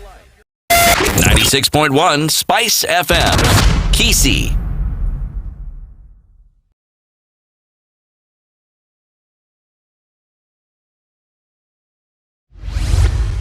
Mature, intelligent talk every morning. Spice up yourself. Mornings done right. 94.4 Spice FM, Nairobi. Before we continue the conversation with Dr. Mercy Korir, let's just give you an update of what's happening. We're following the this morning's announcement of the passing on of a second President of the Republic of Kenya, Daniel Toroitich Arap Moi. So what we know so far is that he passed on early this morning in the presence of his family members. His son, Baringo Senator Gideon Moi, has said that he was there, he was present. Mzee passed on peacefully. Of course, we know that the president has declared days of national mourning starting today until the day of a state funeral, which will be announced later. So flags are going to fly at half-mast, and we're expecting the body to be moved from Nairobi Hospital to Lee Funeral Home. And what we have there right now is some military presence, of course, some military police preparing a guard of honor so that they can allow the body to be moved in to the Lee Funeral Home. We will keep giving you updates of this as we go along. Rest well. Mzee Daniel Toroitich Arap Moi passed on at the age of 95. Dr. Mercy Korir. So you were telling us that we're talking about, the biggest killers in the country, and CT Muga told us number one was number one according to this list. Let me now get to what I was getting at. You see, this is data that comes from what you call Cancer Research 2018 cancer statistics. All right. Now, you'll find that it differs profoundly if you look at Ministry of Health statistics. Yeah. If you Please. look at the Kenya National Bureau of Statistics, the economic survey, which they do every so often, so the data differs. Completely. And HIV actually dropped from the list. It's no longer top, because at the top you have communicable diseases, malaria and pneumonia as at the top. Then you have cancer at number 3. This is by the survey of 2018. 2018. Yes. Yes. And by last year, I think usually they change in there, but the topmost killers in Kenya still remain communicable diseases. Yes. Malaria, pneumonias, and the diarrhea, the diarrheal diseases. Those are the top killers. Then now cardiovascular diseases and cancer. And anemia and the others. It is true. What I was getting out of this was why it is important for this center or registry to be actually housed in a place like Kemri, which is by law mandated to conduct medical research. Because if they go into the details of the things we are asking and actually see, because that's what research does, it seeks to answer questions that have not had an adequate response to, then you will have what you call credible data. But if you look at the internet and you look for data, you will find data that is very, very, very, very conflicting. And if you use that as the standard by which you're now giving information, you'll miss it completely. True. And I think that's specifically why we have the National Cancer Institute set up as a first step towards managing cancer in the country. We are taking too long. My problem is we take too long. And National Cancer Institute set up, registry in progress. People are dying, man. And this is we need resources to go into this, to address this. It's the same thing I've been doing with locusts. Oh yeah, locusts are coming now. We're going to set up a committee. We'll have a change of management at the top, have a new cabinet secretary. We will release some 208 million shillings. Well, it's coming. Come on. And unfortunately, even for me, this is one of the questions that I've been asking around. But you find that the Ministry of Health and the health, as is in the counties, is not well funded. For a very long time, we've been relying on donor funding for most of the health projects. If you rely on donor funding, you're going to do as per what the donor wants to be done. I mean, if you're not paying for it, if you're not paying for your cup of tea, you cannot say, now today I don't want tea, I want coffee. Or you can't ask for masala tea. You can't. You'll take what you get. So for a very long time, we've been relying on donor funding. And funding, which is a big part of the resources that will translate into your human resource. And health is a very human resource intensive sector. You cannot do health without the human resources. That's why we see as a country we've been buying all manner of CT scans, all manner of equipment, and they're lying idle. Why? If you don't have the human capital, then all of those things are just going to be white elephant projects just lying around. Who informs these decisions? Because, I mean, just in line with what, Eric is asking, who informs this? Because we seem to be going almost round in circles when it comes to then heading towards a solution, because we seem to have money to buy all this fancy, expensive equipment, right? That then sits there and nobody then is able to do anything with it, because of course the decision is being made without having taken into consideration that manpower then is needed. And this could then actually solve some of these problems that we have. We say there's no funding, so we're not able to collect data in terms of cancer and then now go towards curative means. So how then are these decisions informed? And then what really needs to be done to make sure that we're going towards a solution? Because we seem to be going round and round in circles, and solution finding is not where we're going. But Ndu, the thing we need to be clear about is not that the data isn't there. No. There's a lot more data that is required for any analysis or any movement forward that would, should we say, influence policy is taken. As things stand, the information is there. You get it. It is collated, rarely analyzed. Now, so there we go. Then it's very clear. It's not analyzed. That information then is not taken and then used to make the proper decision. Had it been the case, all this money that's being spent, we've talked about it. Even we want to talk about UHC, the last UHC meeting that happened in Kisumu last year, and people were talking about the same thing. The debate about medical leasing of equipment, where equipment is sitting idle. The decision to buy this equipment comes as a result of somebody somewhere having presented data, that data having not been analyzed properly, and then we make the decision to buy equipment, which probably should not have been the next course of action. It could have been that money or that funding could have been used to go towards something else. And that's what I'm saying in this point. Who informs this decision? It's clearly not the data. Had it been the data that was informing this decision, probably would have seen a different result. If it is health matters, the Ministry of Health is usually at the forefront. Remember, KEMRI is part of the Ministry of Health. It isn't part of the Ministry of Defense. So if you understand this, you will understand that certain processes begin in the ministry. Remember, there was a Nairobi Cancer Registry that was set up in 2001, just so that you understand. But we're talking about a national registry. Yeah. Okay, now it's a different kettle of fish. Where funders come in handy is that they've done this before. True. They've known how to do it. They've made their mistakes. So when they come to you, there is a certain wealth of knowledge that they have that you actually do not have.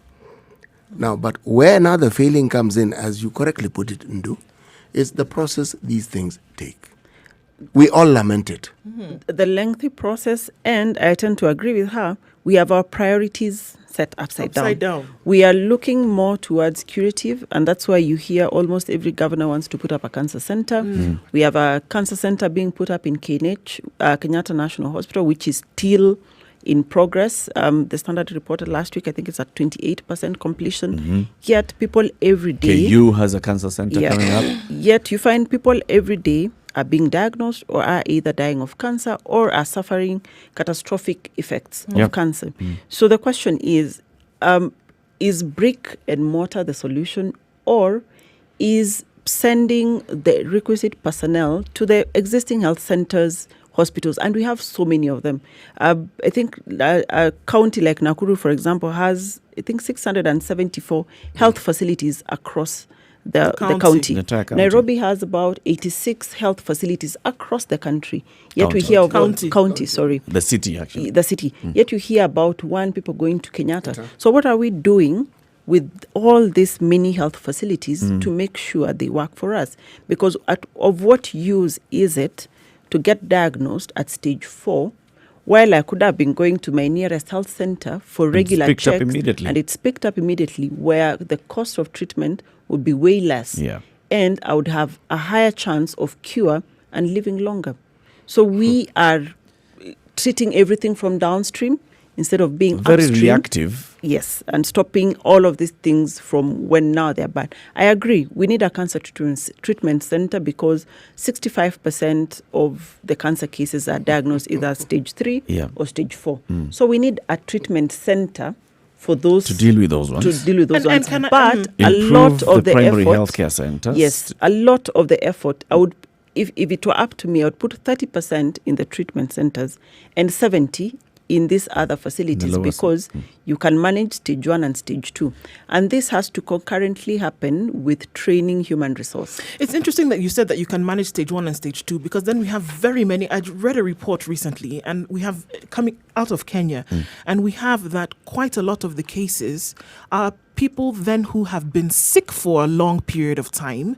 There was a wrong diagnosis that was made, and by the time they come round and the correct diagnosis is made, they're finding So at cancer stage at three. stage 3, stage 4. Exactly. Whereby it could have been done, and they find it at stage 1, stage 2, and something can actually be done about it. And there's a myriad of reasons for that. One is that for a great majority of Kenyans, 6 out of 10 of every Kenyan will go to a public health facility. Is that healthcare worker that they meet, are they sensitized enough to have a high index of suspicion that if it is not the usual things that I see, it could be cancer? Let me check for it.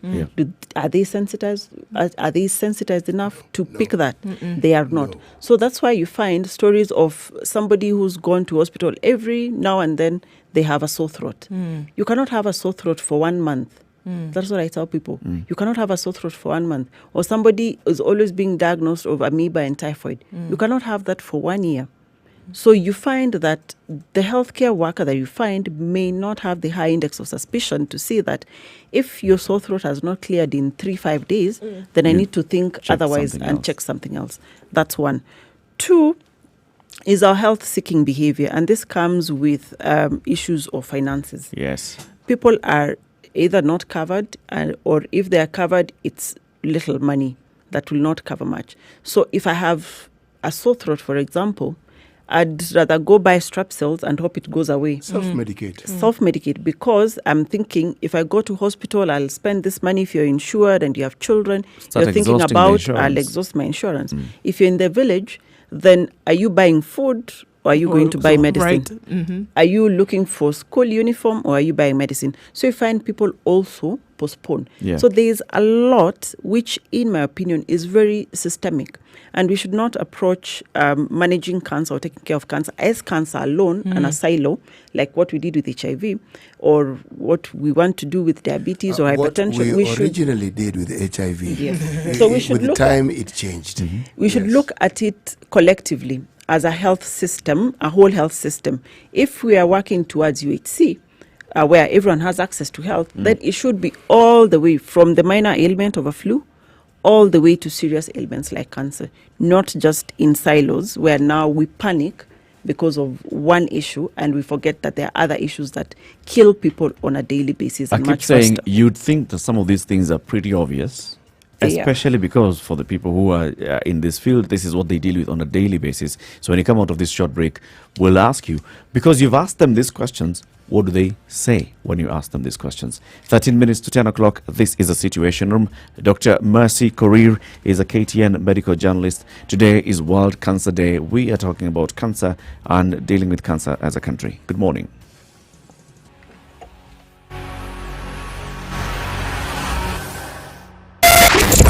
.9 Spice FM, Mombasa.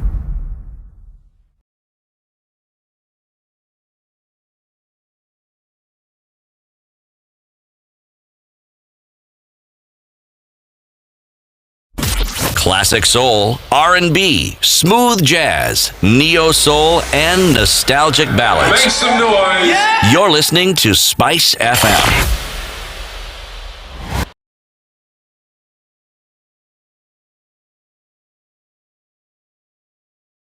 Spice FM. Spice up your life. Mature, intelligent talk every morning. Done right. 94.4 Spice FM, Nairobi. So, Dr. Karir, when you ask them, what do they say? For anyone who've read the book 1984, the answers is what I usually call government speak. The usual, we are looking for funding, we're engaging stakeholders, we're having this conversation. And for me, those do not really say much because it's just beating about the bush. And for me, sometimes, from my own assessment, and this is my own personal opinion, is that sometimes personal interests of other people around some of these areas supersede the public interest. Oh my goodness. Because why else, for example, would we want to do brick and mortar, yet we know we have existing facilities where we can put in personnel? This is available. I mean, we don't need It to build. exists. We don't need to build a new facility, a new center. But let's take it further. Dr. You mentioned something about the preventative aspects of healthcare. You're actually talking about the public health sphere. Now, how effective would this be in combating cancer is our focus today, but how important would it be in even focusing on some of the diseases that bedevil us? Okay, so prevention of healthcare is not just eat healthy, exercise. One of the questions I ask, like for example in Nairobians particularly, where do you get your water from? Do you know where it has passed through? Does the water you open in your tap, can you vouch for that water that you open in your tap? So prevention of any of our disease ailments is not just health. We have to look at it holistically. You have to look at it from where you live. Is the air quality good enough? Is your source of water good enough? Is your source of vegetables, for example, good enough? So you have to look at it from a water and sanitation point of view. Then the health aspect now should come in when they're doing now health promotion, when all of these other aspects have been put in place. Even something like, I don't know how to put this, but look at our boda bodas everywhere. That is a health risk. So are we talking about preventing those road traffic accidents? Because you find a good majority of people with broken limbs in hospitals are because of either road traffic accidents, they were pedestrians, or that they were passengers. They are one of the pillions in the bodas.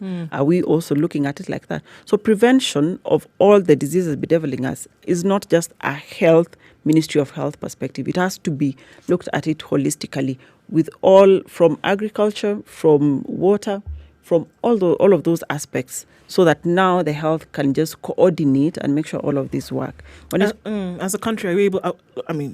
Talking about ability, but is the will is often for us what the stumbling block is, because if we talk about different sectors, and under which there's government to deal with agriculture, water, health, public awareness, and things like this, communication of a government to its people, talking about certain things, kind of like what we saw, an all-sector approach towards HIV, where everybody was talking about it. There was communication, apart from just the health of it. Can we do the same thing with cancer? Because yes, we spoke about, prominent Kenyans then having fell to cancer. But then the underbelly of it was that people came up and said, look, people have been dying from this thing even before. Is it possible then with cancer to have a multi-sectoral approach to dealing with this thing? Because it probably is a bigger monster than we're actually able to accept. Is it possible? Yes, it is possible. Are we able to? Yes, we are able to. But do we have the willingness, both the political goodwill and the goodwill of the bureaucrats and the technocrats in these other ministries? Then that's the question that is out there. I don't know if there is that will to actually push this forward. And cancer is not just a headache in Kenya alone. Even in developed countries, it is a headache. But you find that when there is proper coordination, when there is proper mechanism of dealing with issues in the health sector, then just cancer becomes one of those other cogs in the health sector that now just feeds into that entire system. Right. So we have to look at this holistic. And for me, personally, I think if we get the universal health care right, then we will get our managing cancer right. Well, the same thing. And if you look at managing cancer, I think those are the same problems that are, I mean, you can tell us with UHC as well. It is at the very bottom, the most simple elements that are needed to be worked out that are actually the problem here with UHC. Managing any disease is expensive. Of course, but I'm saying with UHC, we've talked about here that if we're able to have proper coordination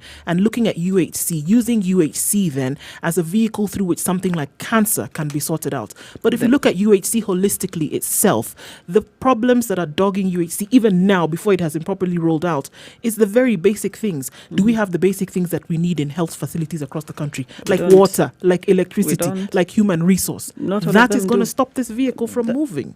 Definitely. That's what I'm saying. We have to look at it holistically. It cannot be brick and mortar. It cannot be the equipment in the facilities. It has to be holistically. And I give an example of Makueni County, and I was recently there. And the residents of Makueni walk into hospital and walk out because they have been able to set up a system where with 500 shillings in a year, the county government chips in and they make sure that the facilities are working.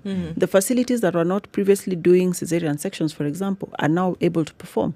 So if I live 20 kilometers from Makueni County Referral, I don't have to go there because 10 kilometers away or 5 kilometers away, there's a facility that can sort me out. And if I know that there's a facility that can do A, B, C, and D, then I will make that my facility of choice.